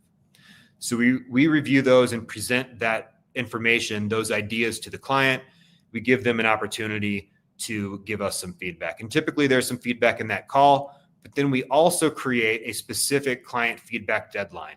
And out of all of our deadlines, this is the most flexible deadline because it's on the client at this point. And they understand that the longer it takes them to deliver us feedback, the longer it's going to take us to clean it up, finalize it, and get a finished product. But it could be 2 weeks, could be 4 weeks, depending on how many stakeholders are involved. It could be more time than that. But by the end of this deadline, we're hoping to either have an email list or a Google list of the things we want, or more optimally have a call to discuss these things so we can follow up and ask questions. A lot of times they're simple changes that we can take care of on the fly, which always impresses clients when they see their editor refreshed and all of the changes are made. But so that feedback deadline and the feedback loop is really important in coming up with a website that accomplishes their goals, but also makes them feel like they were heard and that their vision, their needs, their goals were all addressed. So now we've got this website, it's ready to launch. How do we get it up, and how do we get it up efficiently? And the first thing to think about is account and registrar access. So depending on the complexity of the site, they may have third-party integrations. They're definitely going to want Google Analytics and similar tools. And if they have an existing URL or an existing website, we're going to need access to that domain so that we can put in the proper DNS records and get that thing launched. These are questions that we ask during that kickoff call. We try to get access during that kickoff call. More often than not, it's a to-do for the client to get us access for those because they don't always have those passwords sitting around, especially if there's a lot of players on the team or a lot of stakeholders. All these things might be in different places. But by the time it's time to launch the website, we have access to their registrar, to their Google Analytics account, and to any third-party tools that we need to embed or integrate, and those are all ready to roll. We connect those at launch, and really when I'm talking about connecting them, Duda makes it really easy to add a Google Analytics account. That's totally something that we can do last minute. The registrar needs to be done at the last minute so the website doesn't replace their other website early or go live too early. But now we've got our website up. Our DNS records are pointing. Typically when we launch a Duda site, it's up very quickly, definitely the same day. SSLs are up, live, all that. And this is where we start our ongoing support. And we like to do this from a structured standpoint. So the same way that we have a cadence with our touch points during the build process, we have a cadence during our ongoing support. And again, depending on the client, it can be a different cadence. It might be monthly, it might be bi-weekly. We have clients that like to meet quarterly, but the goal of this is twofold. One, to check in on updates, what needs to be changed, what are we looking forward to so that we can make our website dynamic and not just static. And the other thing too is what have we accomplished? Your key goals that you're looking for were sales or were phone calls or were form fills, and how are we doing there? This is a great time to review the analytics platform within Duda or perhaps use Google Analytics, but this is a time for us to review results looking back and what are our goals looking forward for the website. We give all of our clients editor access in some capacity. And some of our clients have full access to everything. Some of them have access to only one or two tools.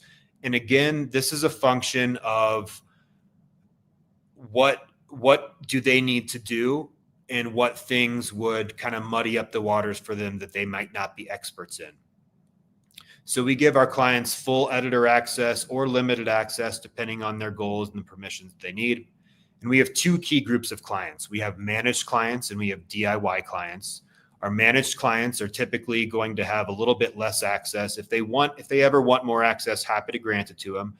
But they are contacting us or they're talking to us in our monthly touch bases and letting us know, hey, we need this done on the website. Can you please accomplish this? So they need more things like access to stats, maybe the basic editors, they can change words on the site. Then our DIY clients, we give them access to almost everything. And this is so they can make any changes that they want. And we're here for support.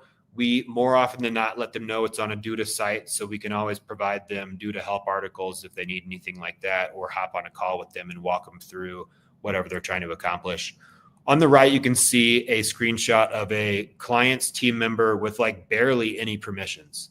And this is a team member that had a very specific role, and she was using an app called Babblik, which is a great integration, to create the Spanish version of the client's website. So she didn't need stats. She didn't need the stats email. She doesn't need the content library. What she needs is app access and access to Babblik so that she can make that Spanish language page. The other thing, again, we're thinking about when we're launching our website and we're touching base is those results. What are the most important things that they're looking for? And we're making sure we're communicating those, either automated monthly emails from Duda or emails from Google Analytics summarizing the results and where everybody is coming from. And are we doing case studies now or are we waiting until later? Should I roll through my case study? Yeah, I think you should, Alex. Just go through it quickly. Okay, got it. So in November, we acquired a company called Noble, and they were a nonprofit website company. They found us through the Duda Experts portal. And the reason that they teamed up with us is because we work with a lot of nonprofits and cause-based companies already. And when we took over, they had about 60, 65 clients. We were able to do this very efficiently with Duda's tools because Duda already has a domain transfer tool. They've already got stats and analytics. They've already got permissions and adding those customers or clients on the back-end tools. And we used all of the things that we talked about in the last few slides, scaled up our client communication, made sure that we had the proper cadence to inform clients about this change, inform them when the change was going to happen, move all of those websites to our dashboard, and then get in contact with them to talk about next steps. And we were able to leverage that and leverage the other couple dozen nonprofit clients that we work with to do a rebrand. And so we have a subsidiary company called Crowd for Causes. And actually, this is something that I came up with. Brendan, who was in the last chat asking about verticalized industries, he gave me this idea. He works with insurance companies and he does really great.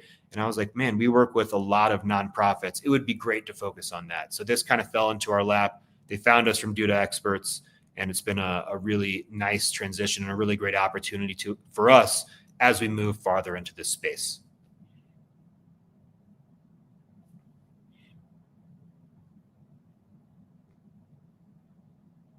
Is that the only case study, Alex, or is there another one? That's our case study. I could go into this a little bit more unless we want to let Tina hop on.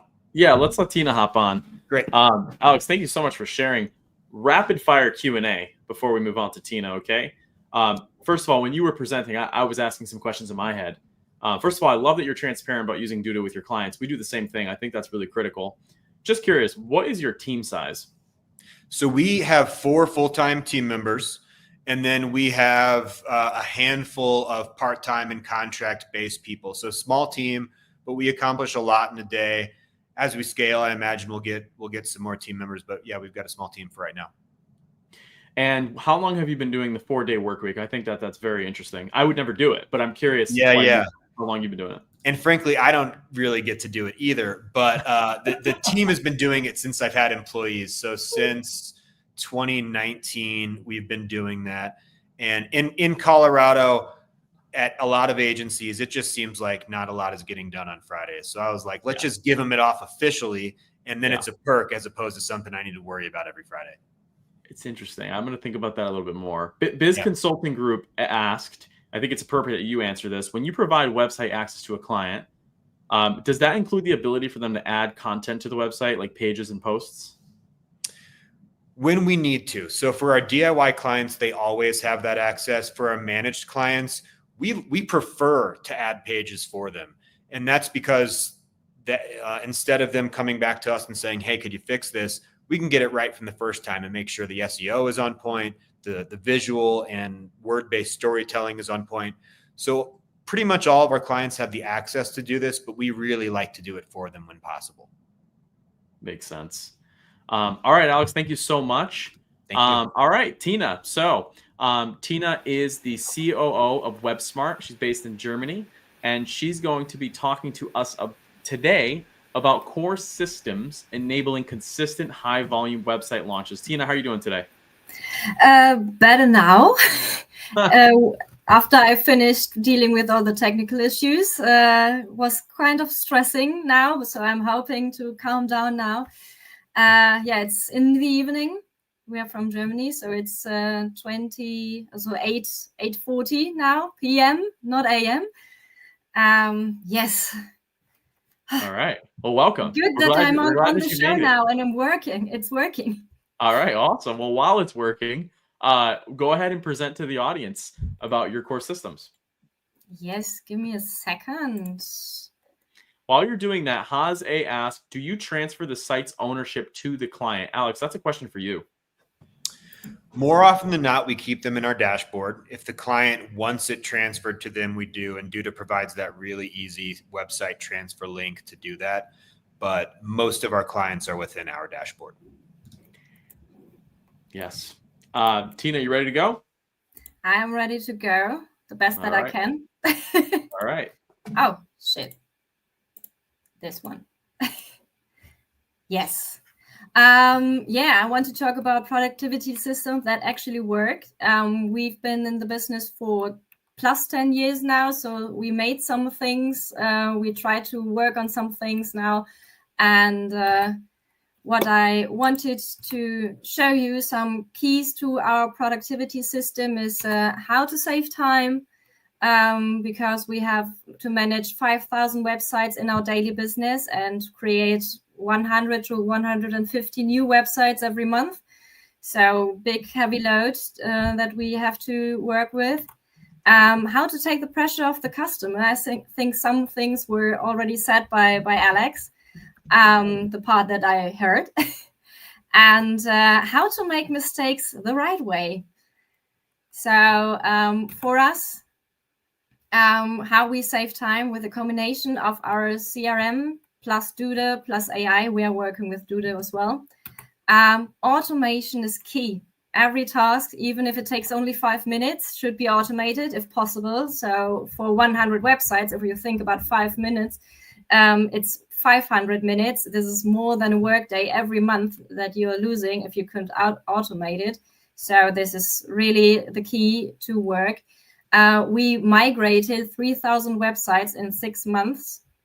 This was only possible with automation and an amazing workforce of our employees in the back end. There's another webinar about this, so I won't go into detail with this one. And also why automation is key. Copy-paste is really, really boring. So keep all the stuff of copy-paste off the hands of our people. And scratch your own itch, because copy-paste is one of the most important itches. What bothers you the most, it makes working so much more satisfying. So this is really one key element of working and how to save time. With this in place, we were able at WebSmart, and we are only at the beginning of this process, we already saved around 15% of time with automation, and we are looking towards 40% in the current state of possibilities, and that we want to adapt in our daily business. So it's really something we're really looking forward to. We only have limited resources to work on this, but with my wonderful colleague Luisa and her team, I think 40% is really possible. And what helped us doing that and see the future for us is breaking down the process into steps.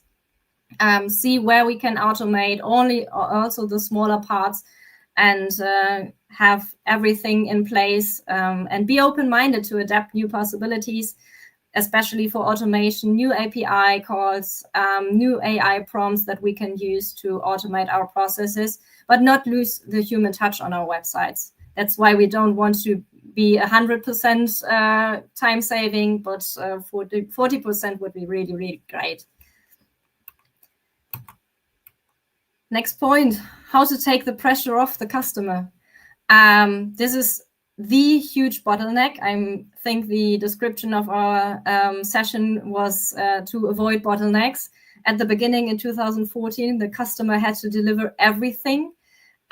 We received crappy photos made with the early versions of smartphones, or printed out and scanned photos. This was my best image that I put on a website.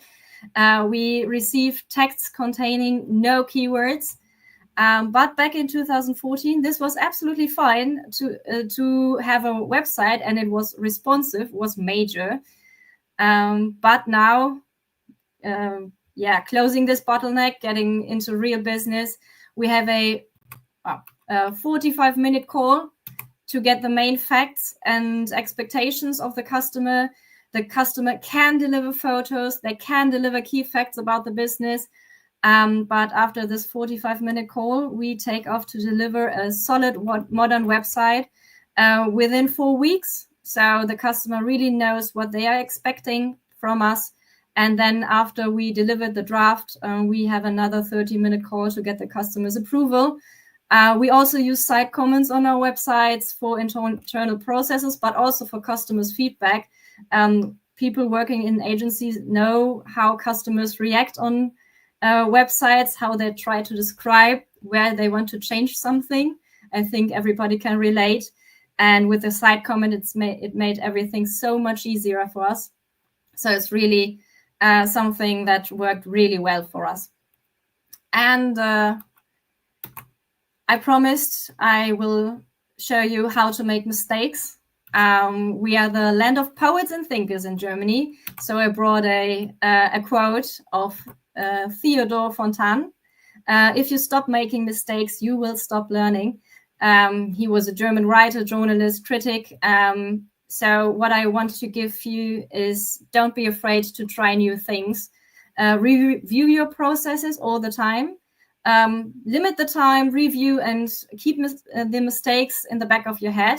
every mistake can be made, but not twice. And also one thing to avoid mistakes and to improve your processes is to present your process to new employees, let them learn, and then ask for their feedback, because they have a fresh mind. They didn't do this for years and years. Not everything will work, but some things will make a huge difference. Yeah. All right. Is that the rest of the presentation? This is the end of the presentation. All right. So I think SEO Charity said, if you stop making mistakes, you probably are dead. That's an interesting way to look at it. So Tina, real quick, couple quick questions while you were presenting that information. What is your team size? All in all, in WebSmart, we are around 50 people. Working in the website part, we have around 40 people working there. So 40 By people. now. What was that? By now, when I started at WebSmart, we were 6. Gotcha. That's awesome. So somebody asked a question, and this is always going to come up when you start talking about 150 sites a month. Yeah. What is the average price that you're pricing these businesses if you're making 150 websites per month? The average price for creating a new website would be around 1,500 euros. Gotcha. And I'm just curious from a deliverability standpoint, because if we tried to deliver 150 websites, we wouldn't be able to do it. What exactly are you delivering? Like, get specific. How many pages? What is the sitemap? How big is the sitemap? How long does it take to get the site live? Tell us a little bit about the specifics of what's included in that. So the customer gets the website, depending on the product they bought. It's from 1-page website, 5 pages, 10, 15. I think this is the average. So 8 to 10 pages are the average amount of sizes. And then they get a website with texts included. So even if they provide text, we rework it, make it SEO. Work on SEO for this. We have great images that we use on their website. So even if they provide images, we can use them. But if the quality isn't good, the hero image should have a great quality to have a great first impression. So this is what we deliver for them, what we have for them. Because we saw back then that it didn't work with the customer's input. And we add the content that the customer provides. And if the customer wants to have their own content on their website, we can do that.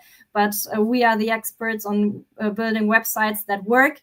So we want to push them in the right direction to have a website that they are happy with in the end. And normally, for creating a website, we have an average time from the first call to the first draft of 4 weeks. 4 to 5 weeks, and then after that it depends on the client. So if they are really fast on reacting on their draft, it takes about another week. We have some customers from 2014 who still didn't get the approval from. So this is my subdomain customer that I always present to the new employees. He's haven't had the chance to look at their website for 11 years now. Wow. Now, you mentioned something really interesting before where I heard stop selling and start servicing. Your client doesn't know what they want yet. And so your responsibility is to tell them that. I'm very curious. After 5,000 websites, Sandy's done, I'm sure, thousands of projects too. So based on her previous experience at some of the different firms that she's worked for and all the agencies she works with at Vendasta. And Alex has done multitude of websites as well. I'd like to go around the room and challenge you guys. Based on all of the projects that you've worked on, what is the number one piece of advice that you think has been most effective in delivering a website project? Tina, we'll start with you. Make it personal and don't overload. Okay. When you say overload, what do you mean by that? Don't try to put everything on your website, every element, every service, every few fraction of what you are doing, but focus on your USPs, what you are really good at, what you do want to do, because they can do crappy work for a little money, or they can do the stuff that they like and get a lot of money for it. So this is really what you should focus on. All right, Sandy, you want to answer that? Sure. I think our bottlenecks have been in the touch points back to the client. So we're trying to eliminate as many touch points as possible. And instead of asking for permission to do something, we're using the assumptive close now, more than not, and trusting in our expertise. And Tina, you had a slide on it. Alex, you referenced this too, that we're the experts in our area. They're the experts in their area. And so often, and if they need to make changes, obviously, but don't hold back the going live and changing the 4 weeks into the hours, and not be waiting for that. That would be that's what we're trying to do. We aren't there, we're trying. That's excellent advice. Alex. Yeah, I think my piece of advice would be that the websites we're building, they're not for our clients. They're for our clients' customers. So making sure that we think about who the people are that are going to be accessing the website and how they expect to take in that information. I think that is really important for driving the actions that we want to see on websites. What a mindset shift that is for most people, I'm sure. Yeah. You're on the consumer side, you're not on the client side. It's very interesting. We got a couple questions here. The first question is, and I think, Tina, this one is for you. Biz Consulting Group asks, how do you typically structure pricing for website expansion? So let's say a client got a 5-page website with you, and now they want to expand it to 20 pages, and they want to make it a little bit more complex. How do you handle that pricing scope? If they don't change the design, we just add the additional pages and let them pay for the additional pages and rework the website in this case. Is there a rate that you've found that clients are most comfortable paying for adding those kinds of pages? We charge them around 150 euros for an additional site. So if they are in our lower products, we would just upgrade them to the more higher product. And then if they reach the final goal of 20 pages and they want more, they will be, then we will add extra pages one by one. How about yourself, Alex? How would you handle that situation? So for our managed clients, that's kind of included in what we do. So they're paying us a monthly retainer to make updates. So we're happy to just make a new page. For DIY clients or clients that are not on a plan, typically we'll do a hourly rate based proposal for them, get them to sign off and build it. But a new page, depending on the complexity, could be $100, could be more than that, but typically around the $100 range, just because it's not a huge amount of time and effort. Now we got another question. This is from Matt S. There's the euro conversion. We have a question from Matt S.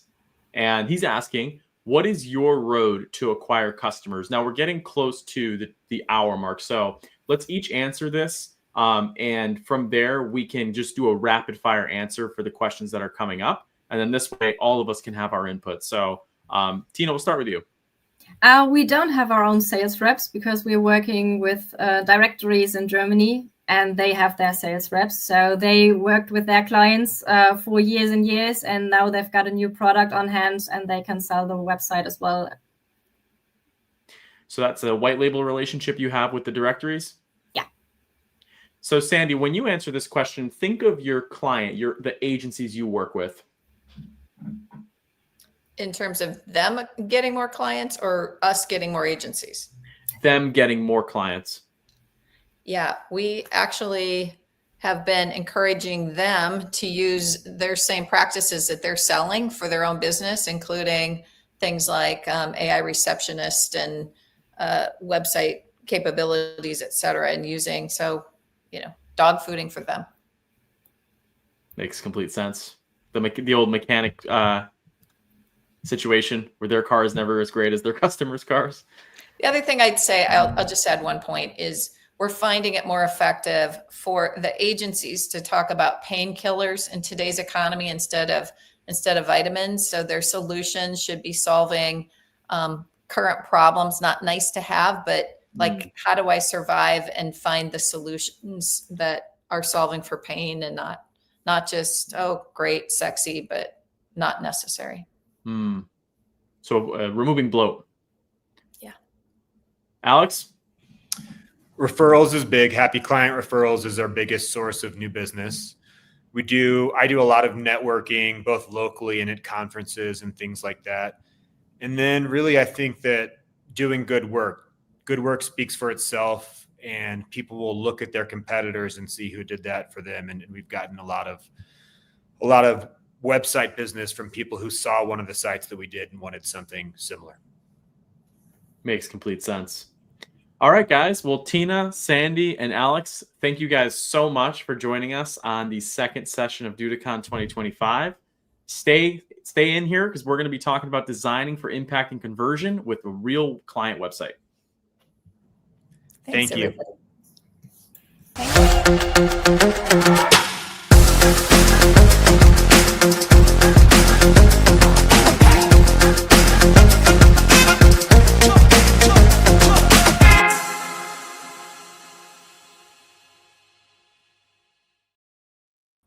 All right, everyone. Welcome to session 3 of DudaCon Day 2, Shape Your Impact 2025.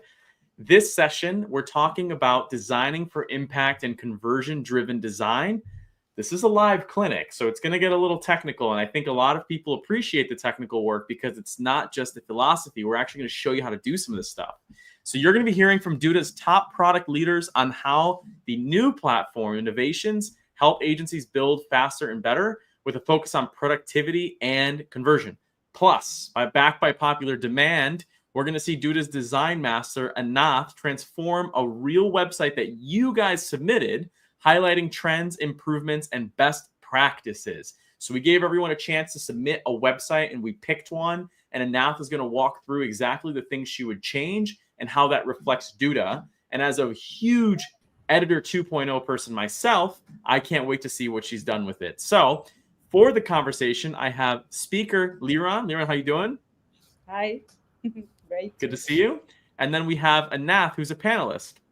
Hi, Anath. Hi. Hey. So Liran, why don't you go ahead and introduce yourself, and then we'll get started. Cool. So happy to see you all. I'm Liran. I'm a product leader at Duda. I'm leading the website group that is responsible for the core product, the editor. All right, thank you. And Anath, why don't you go ahead and introduce yourself? Sure. So I'm Anath. I work in Duda for now 8 years, and I'm a product designer and template designer. We Awesome. call her the master. Yeah, we gave you the master's quote, but all right. Well, let's get started. I know we have a lot to talk about. And Nath, I know you have a presentation as well. So, Liran, if you want to go ahead and take it through. Yeah.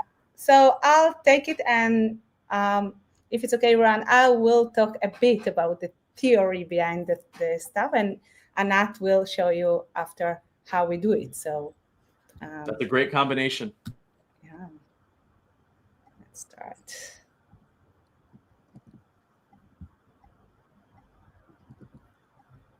Yeah.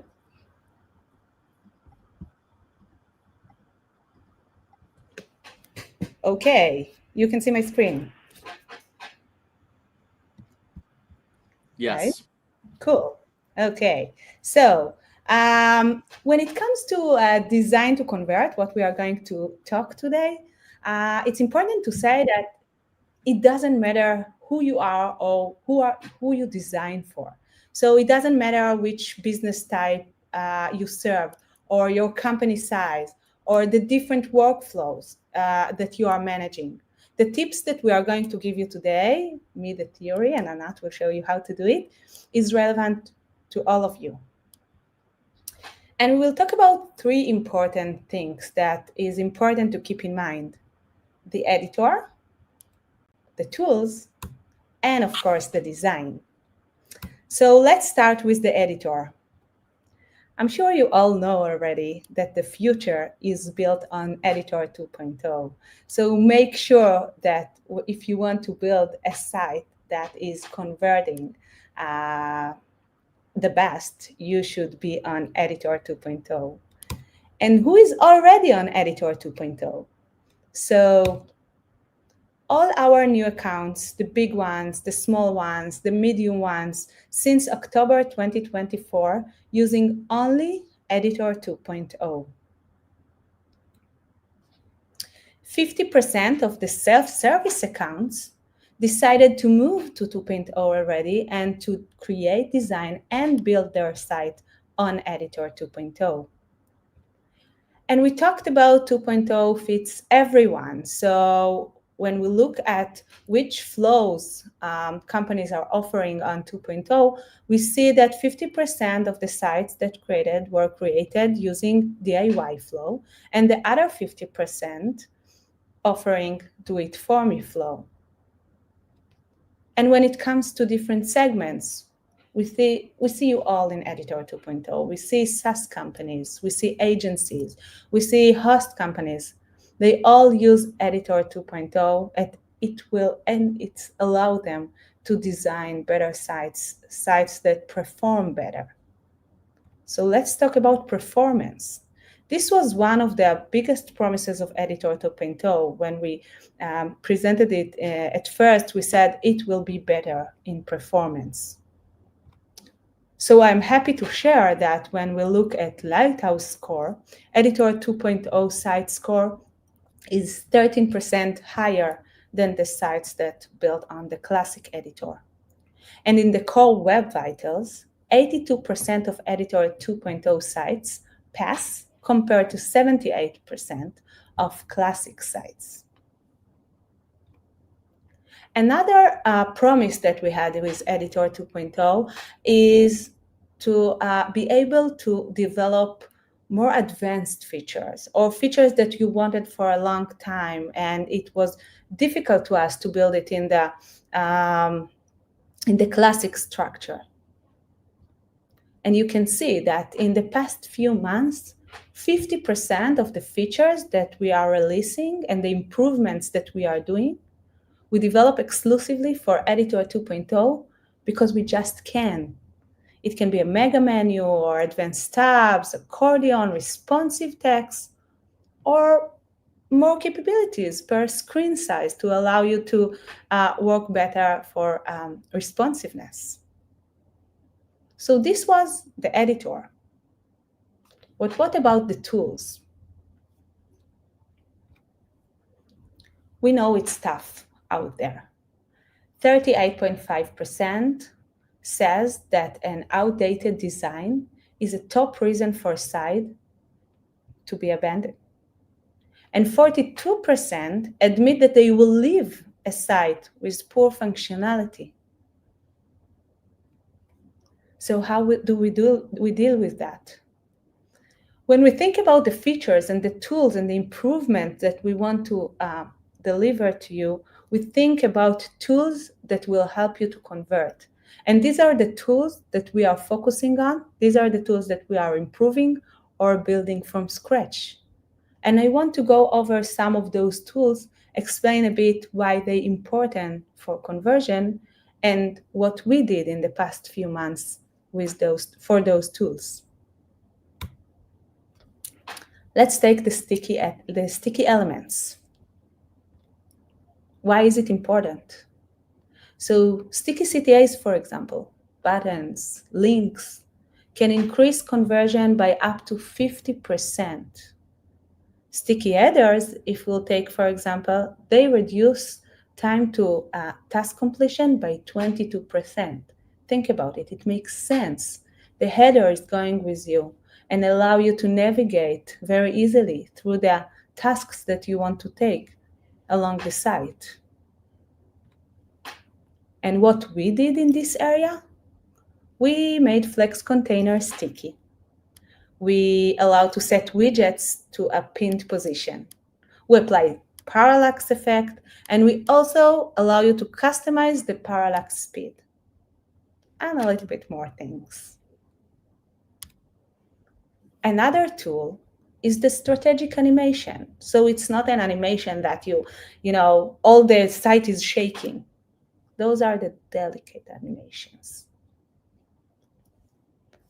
70% of users respond positively to micro interactions. And motion-based highlights can increase retention by 30%. And when I'm talking about motion-based highlights, for example, CTA's animation, that can increase clicks by up to 15%.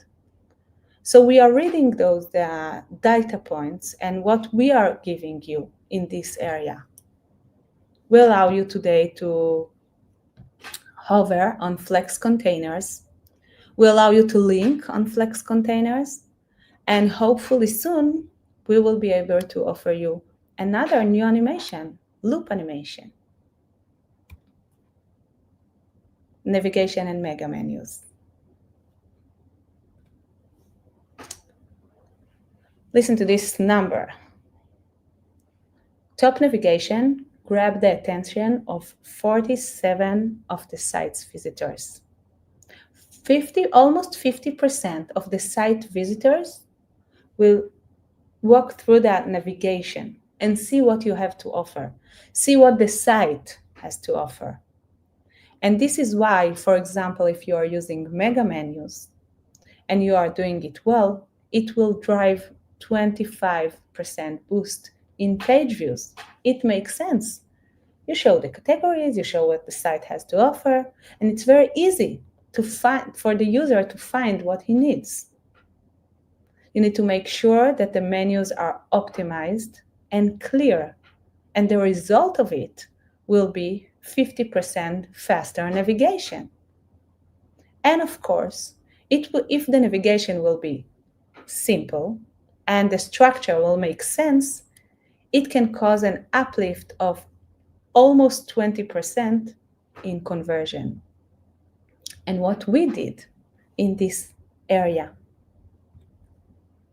So first, we released an hamburger widget that acts as a menu and have like full flexibility. And we released the mega menu that we know how important it is when it comes to design for conversion. And what about forms? Think about it. A form is where the relationship between the user and the business owner starts. The business owners can ask questions about what is your name? Do you have cats or dogs? What do you like? Which treatment do you like to get? And this is where it all begins. And this is why forms are so crucial for conversion. Almost 50% of marketers says that web forms are their highest conversion lead generation tool. And we know that if the form is above default, it can increase conversion by 25 to 30%. We also know that this form above default in the right column perform better than in the left.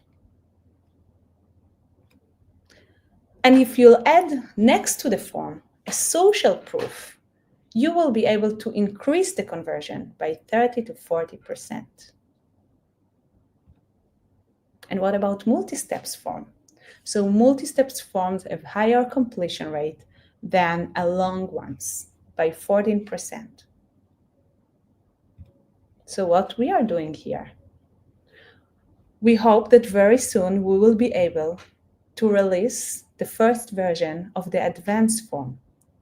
It's an advanced widget with full design flexibility that will have multi-steps and conditional logic.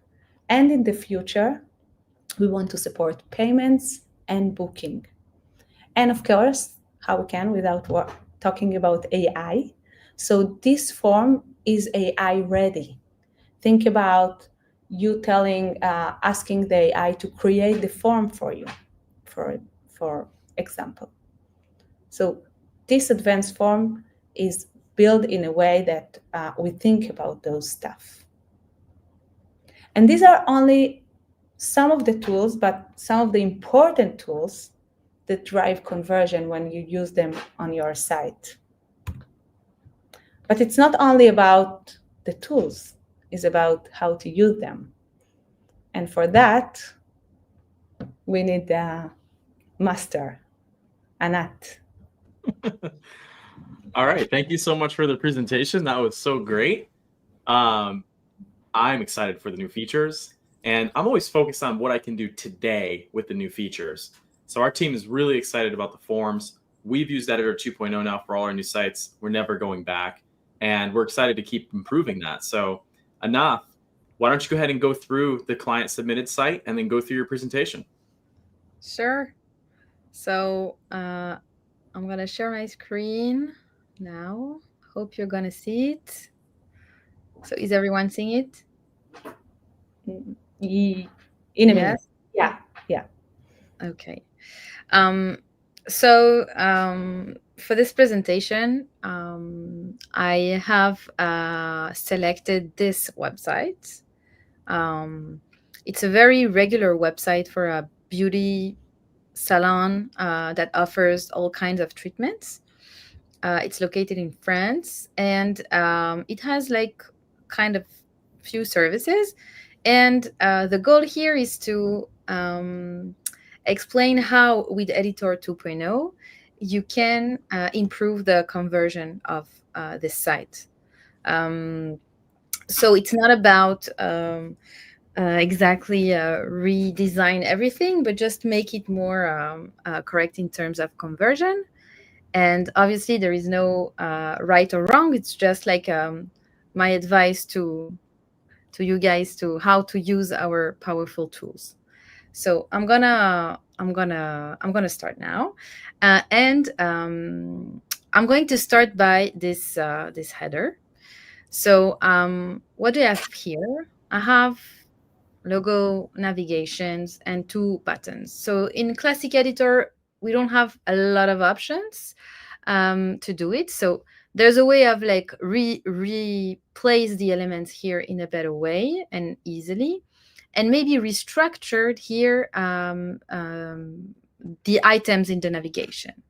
So I'm going to go to the editor.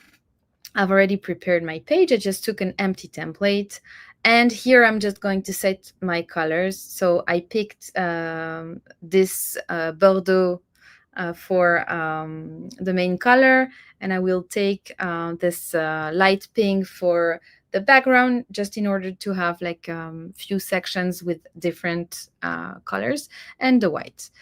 I set already all the fonts. So I took font for the general paragraph and 1 font for all the titles, something a bit similar to what the original site have. So here, the first thing that I'm going to do here, so in Editor 2.0, I have the header here that is like basic header with a few presets, and I will be able to choose one of the presets, or I can also go and go to advanced editing and create something more complex and more advanced. So here in my case, I'm going to pick this one. I want to have these 2 buttons, but not one below the other, one next to the other. So I'm going to go ahead and do this. So here I have a header with 2 buttons. So here, one of my buttons will say book an appointment, because this is what we want at the end. So people start booking appointment. And the second one is kind of the phone number. So I can go ahead and just write the entire phone number. All right. And here I'm just going to say that I don't want any background or stroke or anything. This can be smaller. And my items, I'm going to change the color to be this color.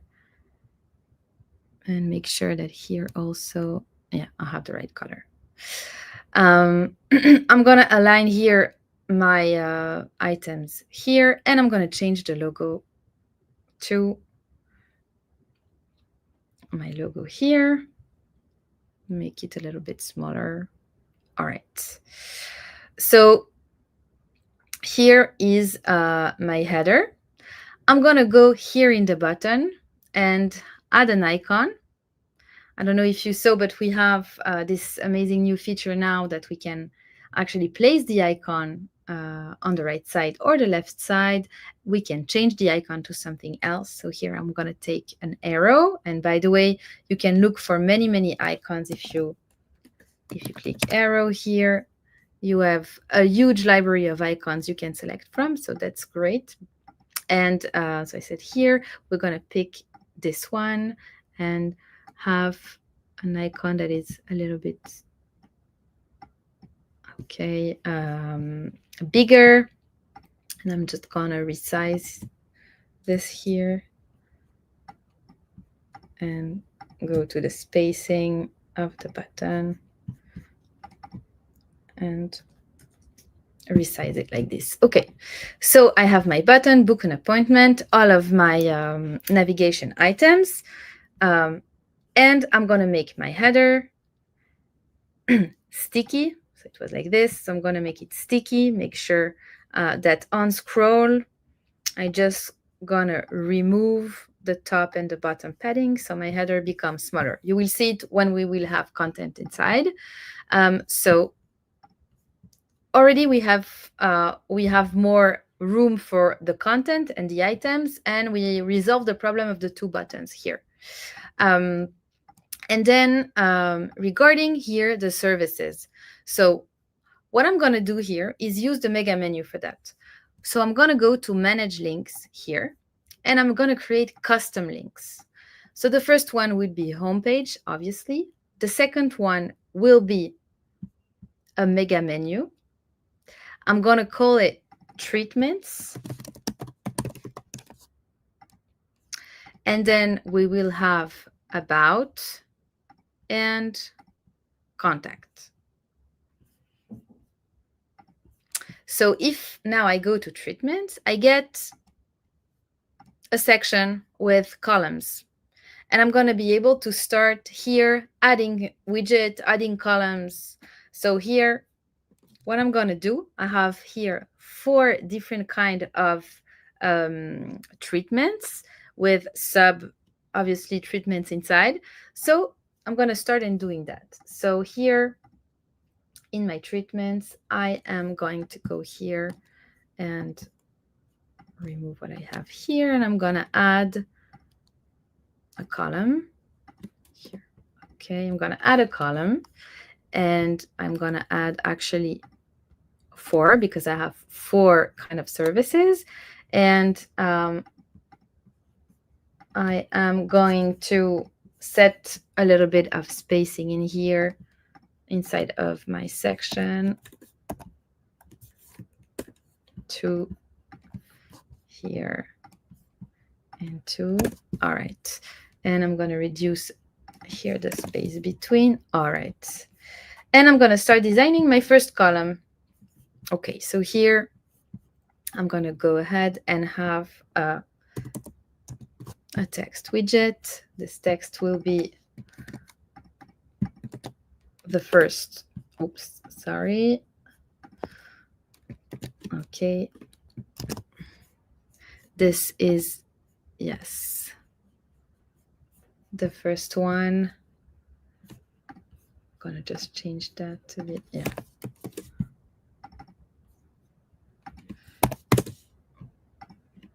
All right. And then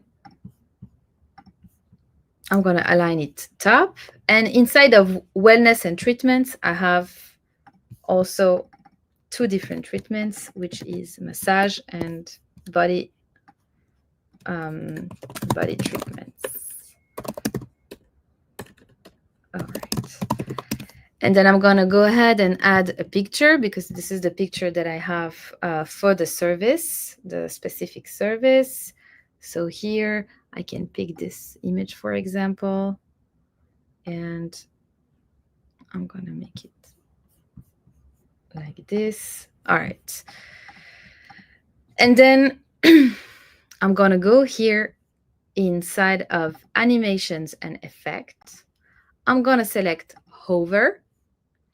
And I'm just going to give something, some small hover animation that will make this section, that will make this section clickable. Understand that it's clickable. So here I'm going to add the last one. Let's say here on hover, I'm going to have some shadow. And then in my column, I'm going to add a link. And the link will be to, I need to add the page. Treatments, wellness treatments.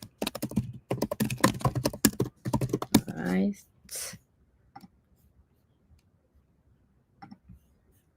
Okay. So here, I'm going to take my section and link it to wellness treatments. And I'm going to do it for all the columns. All right. So here I'm going to, oops, this is not what I wanted to do. Just duplicate it 4 times and just change the content and the link. All right. So we said we have wellness treatments, well-being body care, and then we have aesthetics facial care. All right.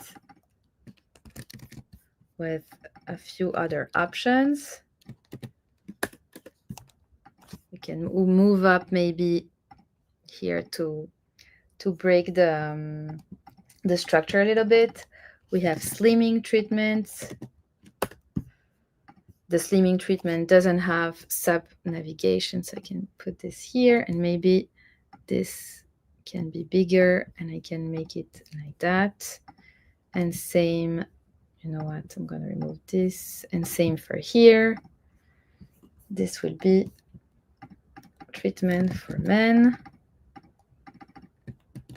All right. Changing the image for men treatments.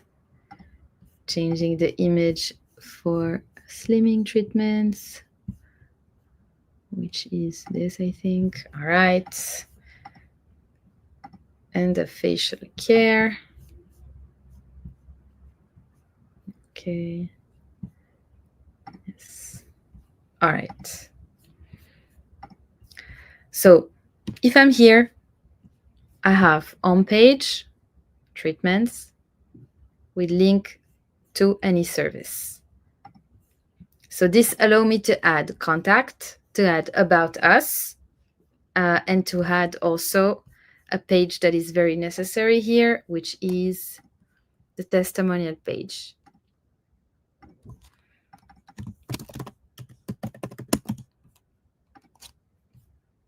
All right, and I'm gonna add it here into my link.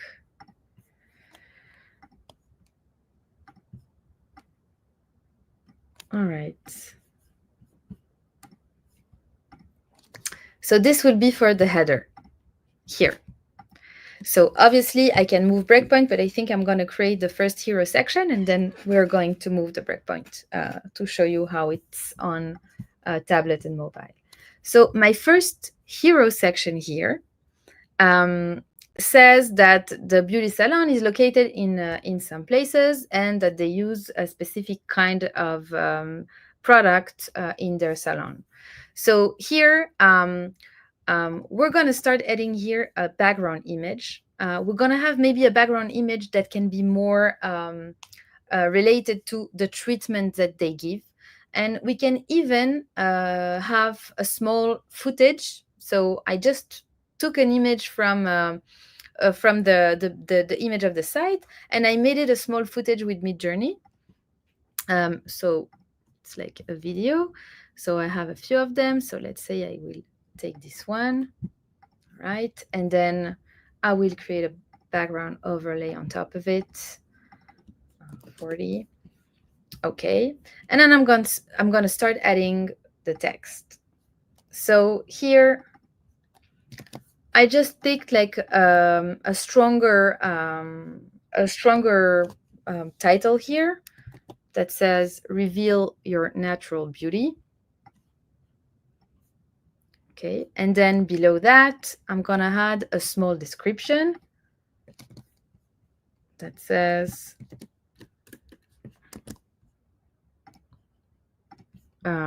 what kind of product they are using and where they are located.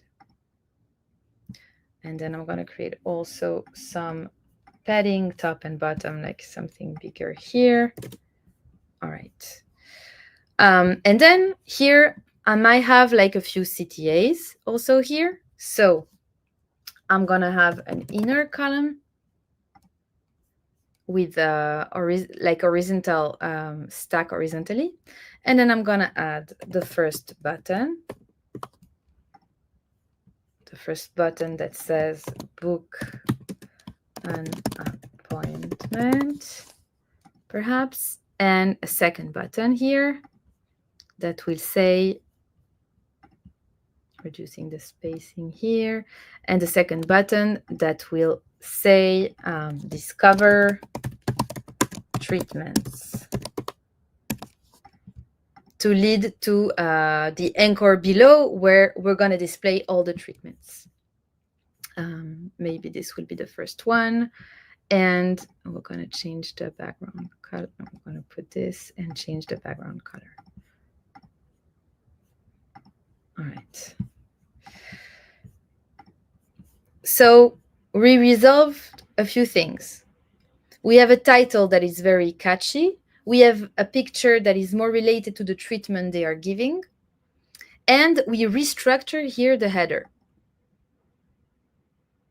And we added a mega menu so the user can directly go and see what kind of treatment they are offering. And then after that, we're going to move breakpoint. So here we're going to go to the tablet one. And in the tablet, we have enough room to leave here the book appointment one. So here we just need to just quickly fix this.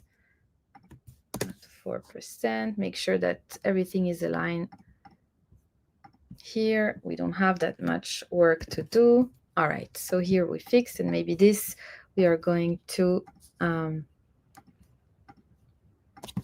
put the right color. All right, so here we're good, and we're still having a sticky header.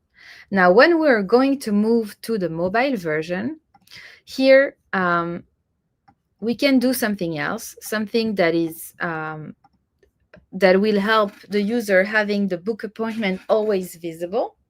So we can just go and decide that I'm just fixing a few details, right?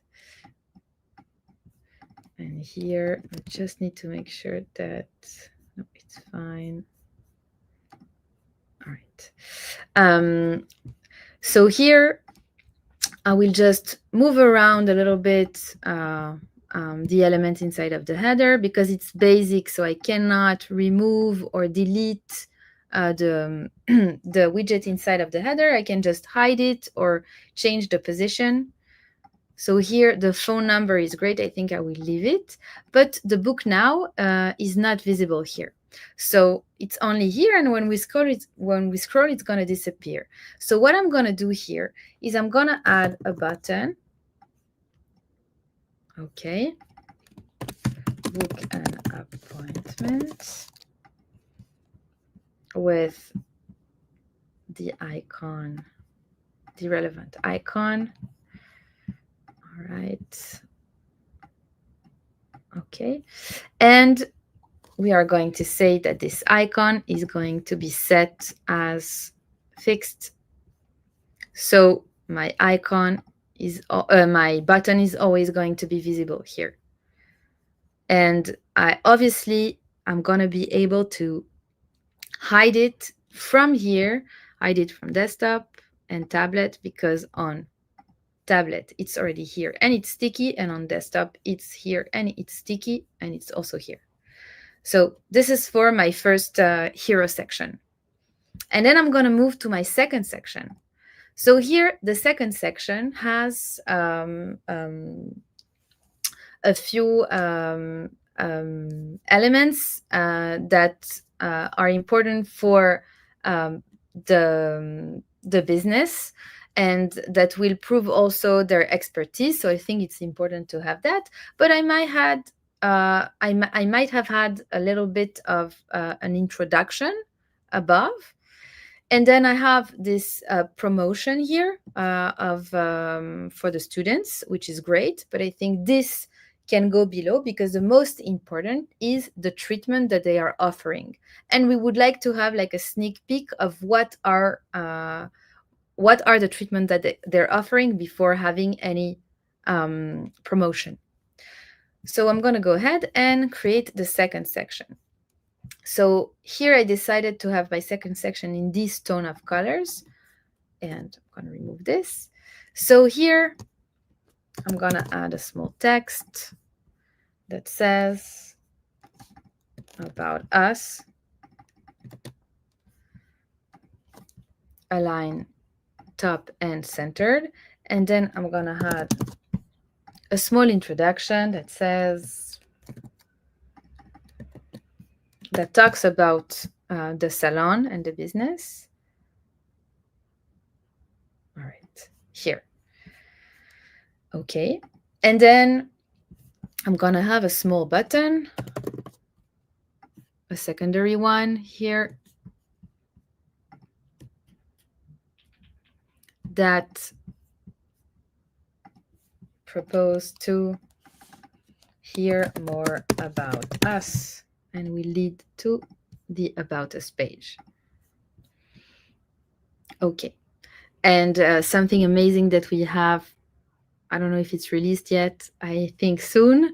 Now we will be able to vertical align the element. So now we no longer have to go and set margin if you want to have more space between elements. So this is kind of nice also. It really looks like what we have in the classic editor.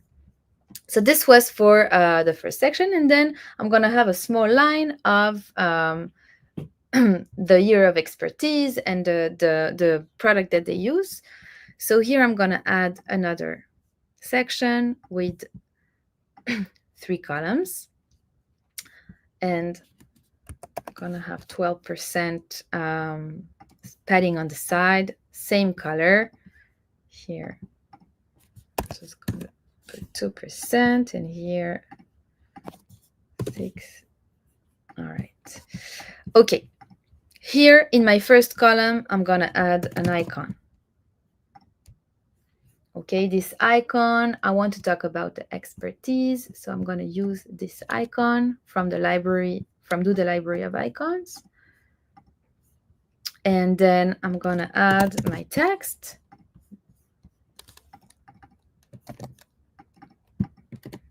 All right. And then here, align center and top.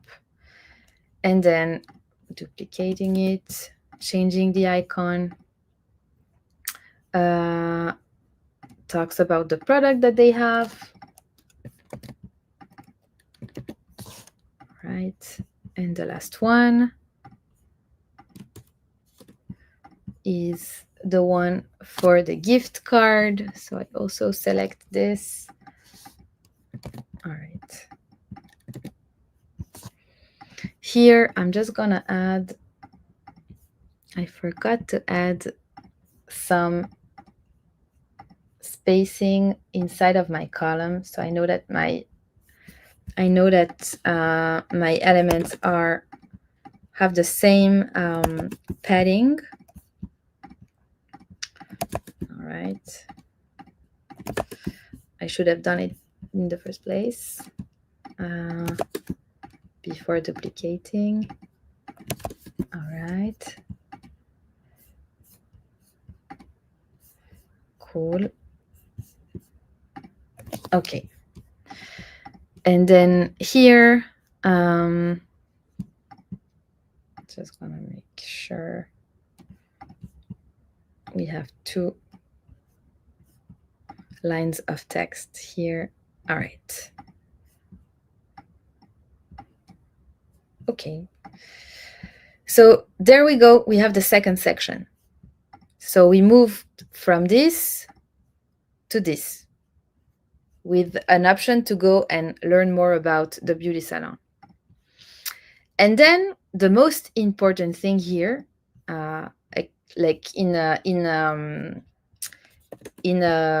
addition to the treatment here and the mega menu, we would like to have a section about the treatments. So here we have section about every treatment, but they are kind of long, and also they are displayed in all the page, and you don't see them at once. So we would like to have an overview that is quick, very easy to read, and inviting for the people to start clicking and discovering. So here I'm going to go ahead and add an empty section.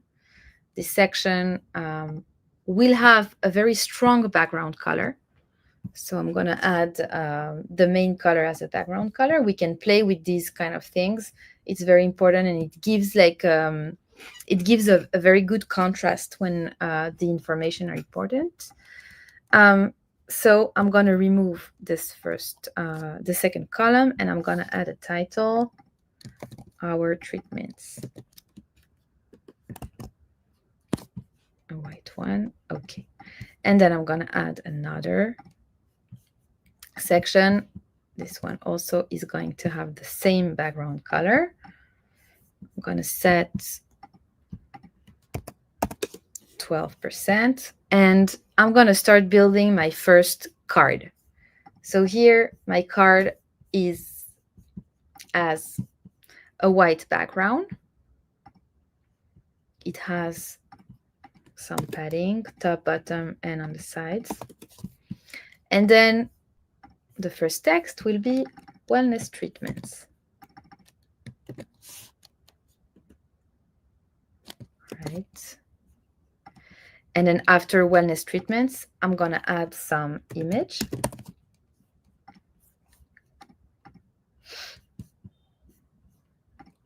And the image will be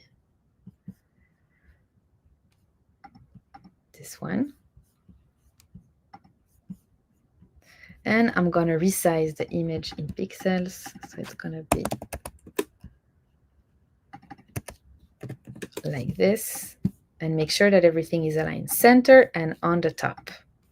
And then I'm going to add a description.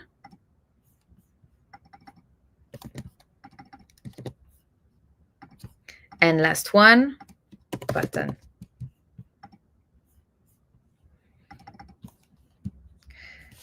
Discover treatments.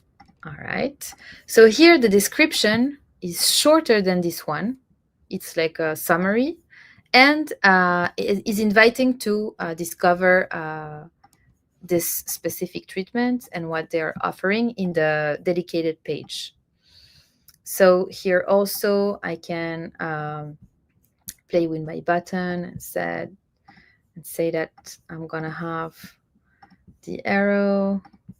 The arrow will be on the right side, and maybe this will be a secondary. Oops. Secondary button.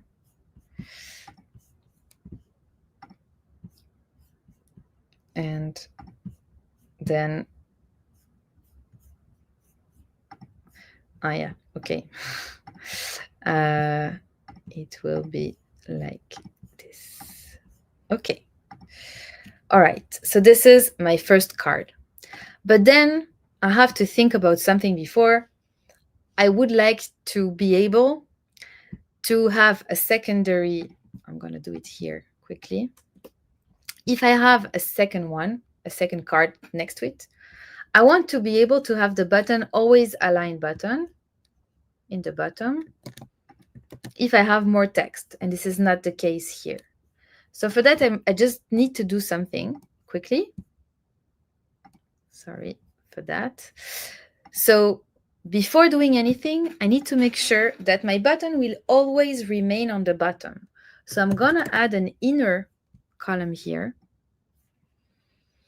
And I'm going to start adding all of my elements inside of this inner column, except from my button. So this will create one block.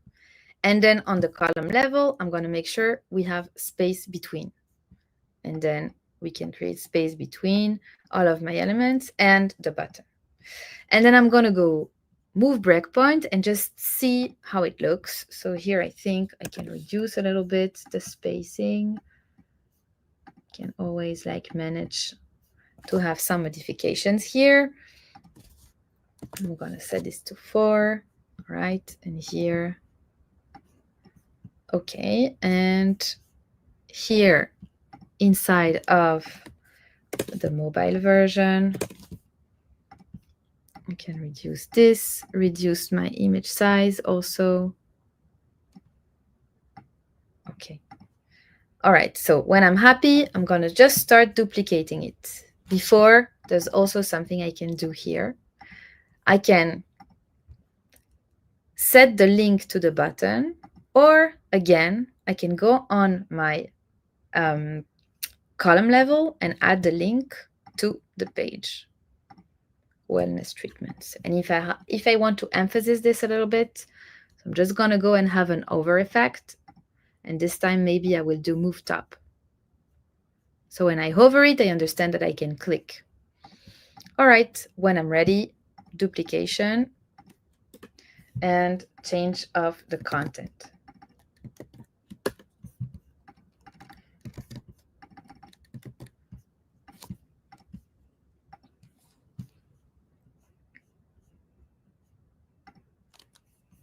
Okay, and then I'm gonna duplicate my section here.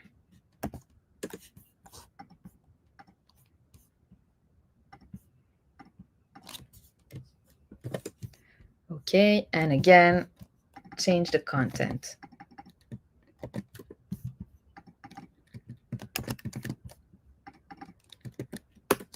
Okay, image, text.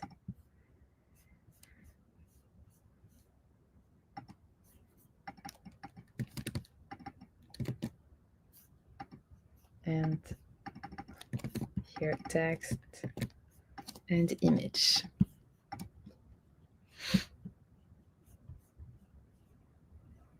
Oops.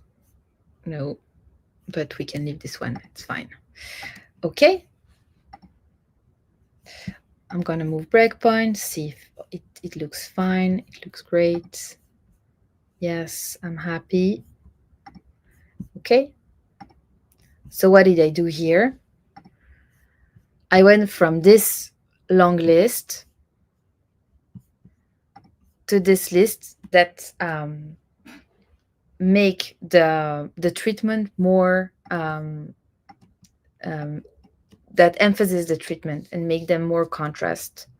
And so we actually understand what they are offering right now. All right. So then after that, before adding the contact information, etc., some advice I would give here to increase the conversion. So this is great. This is something that we can totally have here below these services. So right after them, we can say, hey, we have a promotion. So here the promotion is something special for the students. So no problem. We can totally do that. So here, we're going to create, going to remove this section. We're going to use this column. I added a lot of padding here on the sides. This column will have a background color. And I'm going to make sure that this column is stacked horizontally and not vertically. And I'm going to remove here all the padding. The first thing that I'm going to do is add an image because my offer doesn't have one, and I think it can very help the user on clicking on it. So here I have an image here of a woman. And then next to it, I'm going to add an inner column that will be vertical aligned. And I'm going to reduce the space between them. So here we're going to set the image to be 40%, and here it will be 60%. All right. And then here, inside of my inner column, I'm going to start adding a little bit of padding before I add all of my content. All right. And I'm going to start adding my text that says student special. right? And then we have 50% off. So here we can have a huge font size. Okay, and then another text that says that it's every Wednesday.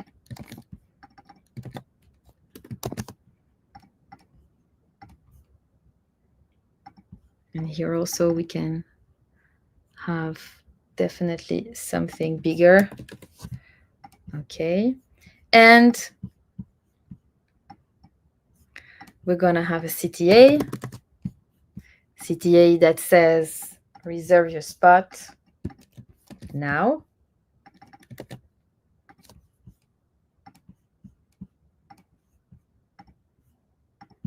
And I'm gonna have the CTA below, all right? And I think that there is a small caption that says that they need to have proof of the fact that they are students. So we can have a small sentence below that says that.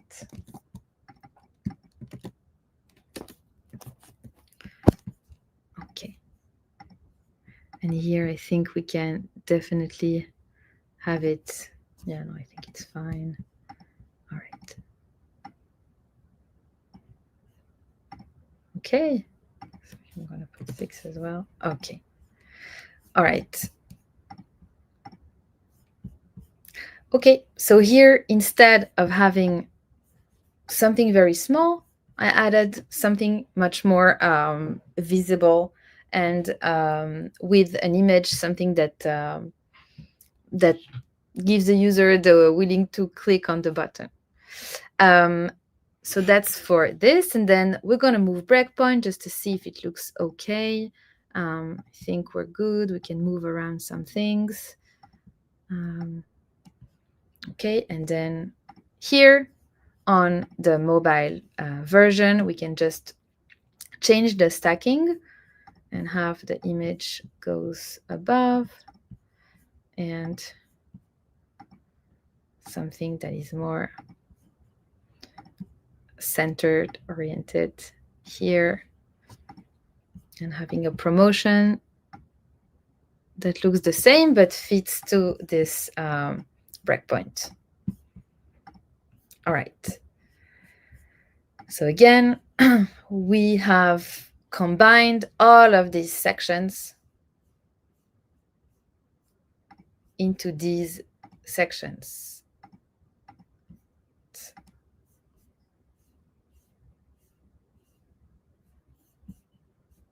Okay. And now, before jumping into my last section, a very important thing to increase the conversion is to have testimonial. So here we have a big page of, no, it was not here.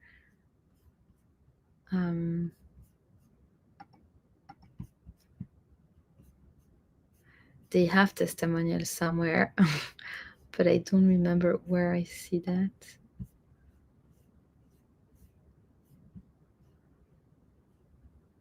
No, it's not here. Okay, they had a testimonial page. I just need to find it back, and it's very important also to make this very stands out here, because it's very important for conversion. So here, I would just go ahead and add an empty section again with a title that says customer loves and feedback, for example. Okay, and then another section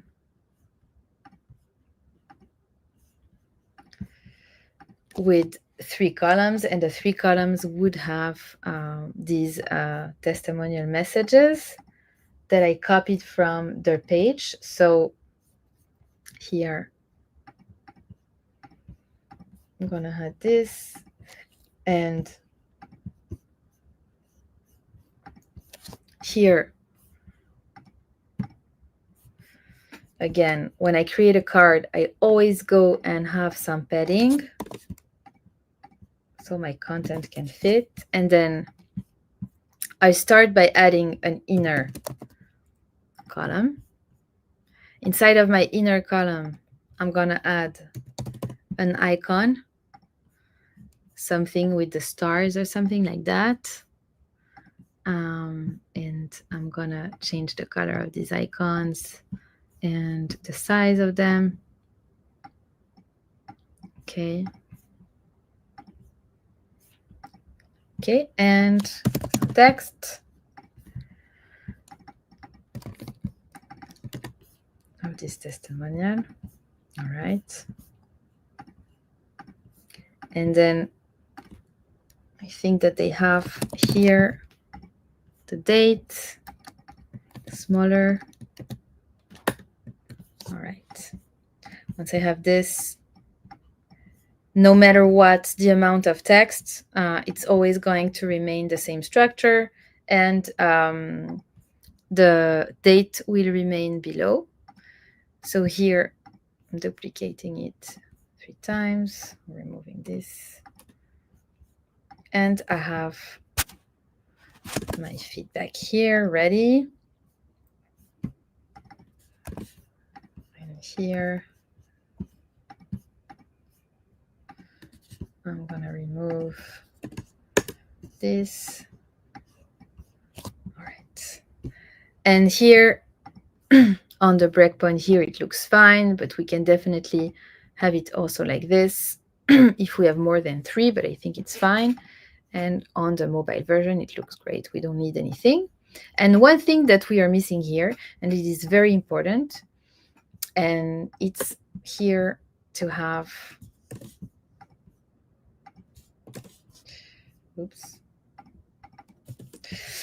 is here to have a button that says more reviews, to have a page of reviews if we have one. All right.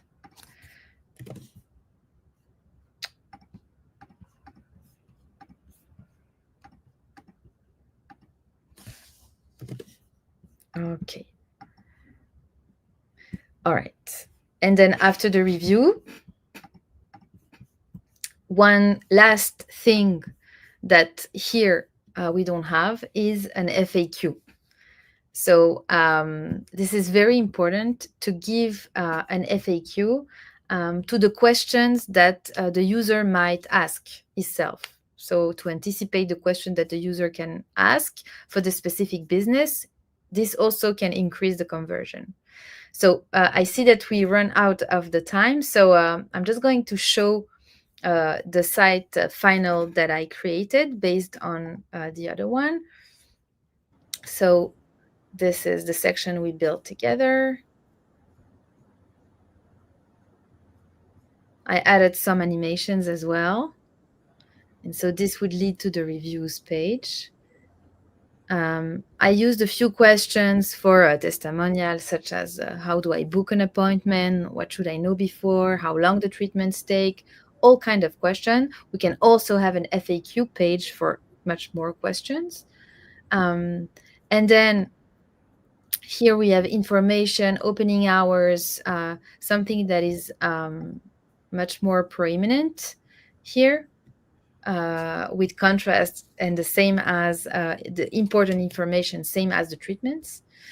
And then something that is very, very useful also for conversion is to have a gallery of the, if they have Instagram, it's great. So we can actually see a real picture of the place, testimonial of the people, like something more visual. This also can increase the conversion. So very important. Since they have an Instagram, I just took it. I put like their some images of their account. And for the footer, here we have a very basic footer here with only 3 columns. So I think that we can totally have more. So actually the footer, my footer here is the Instagram plus these 2 sections. So I added the logo again. I kept obviously the Google rating, so user can go and start rating the business on Google. All the contact information, something that is always there and is very important, and the treatments here as navigations here, so we can have like instead of having again the gallery here of the services, we would have the gallery of the services inside of the header as well inside of the page, and here it would be navigation link to these specific services. Yeah, so I think I reached the end. I hope this was helpful, and if you guys have any question, you can ask. All right. That was a really great presentation. I think everybody is very satisfied in the comments. If Duda could create an Anath AI agent that built websites for them, it would go crazy. So Anath, thank you so much for your time. I really appreciate it. I think that the way you use Editor 2.0 is flawless, and people dream of working that fast and that fabulous. So thank you guys so much for tuning in on the second day of DudaCon. Don't forget, tomorrow is the third day, and we're talking about shaping your growth. July 10th, 10 a.m. PT time. We're talking YouTube, we're talking e-commerce, and we're talking going beyond billable hours. So if you like making money in your agency, definitely tune in tomorrow. Thank you everyone for watching. Liran and Anath, thank you so much for joining today. Thank you. Thank you so much. Bye.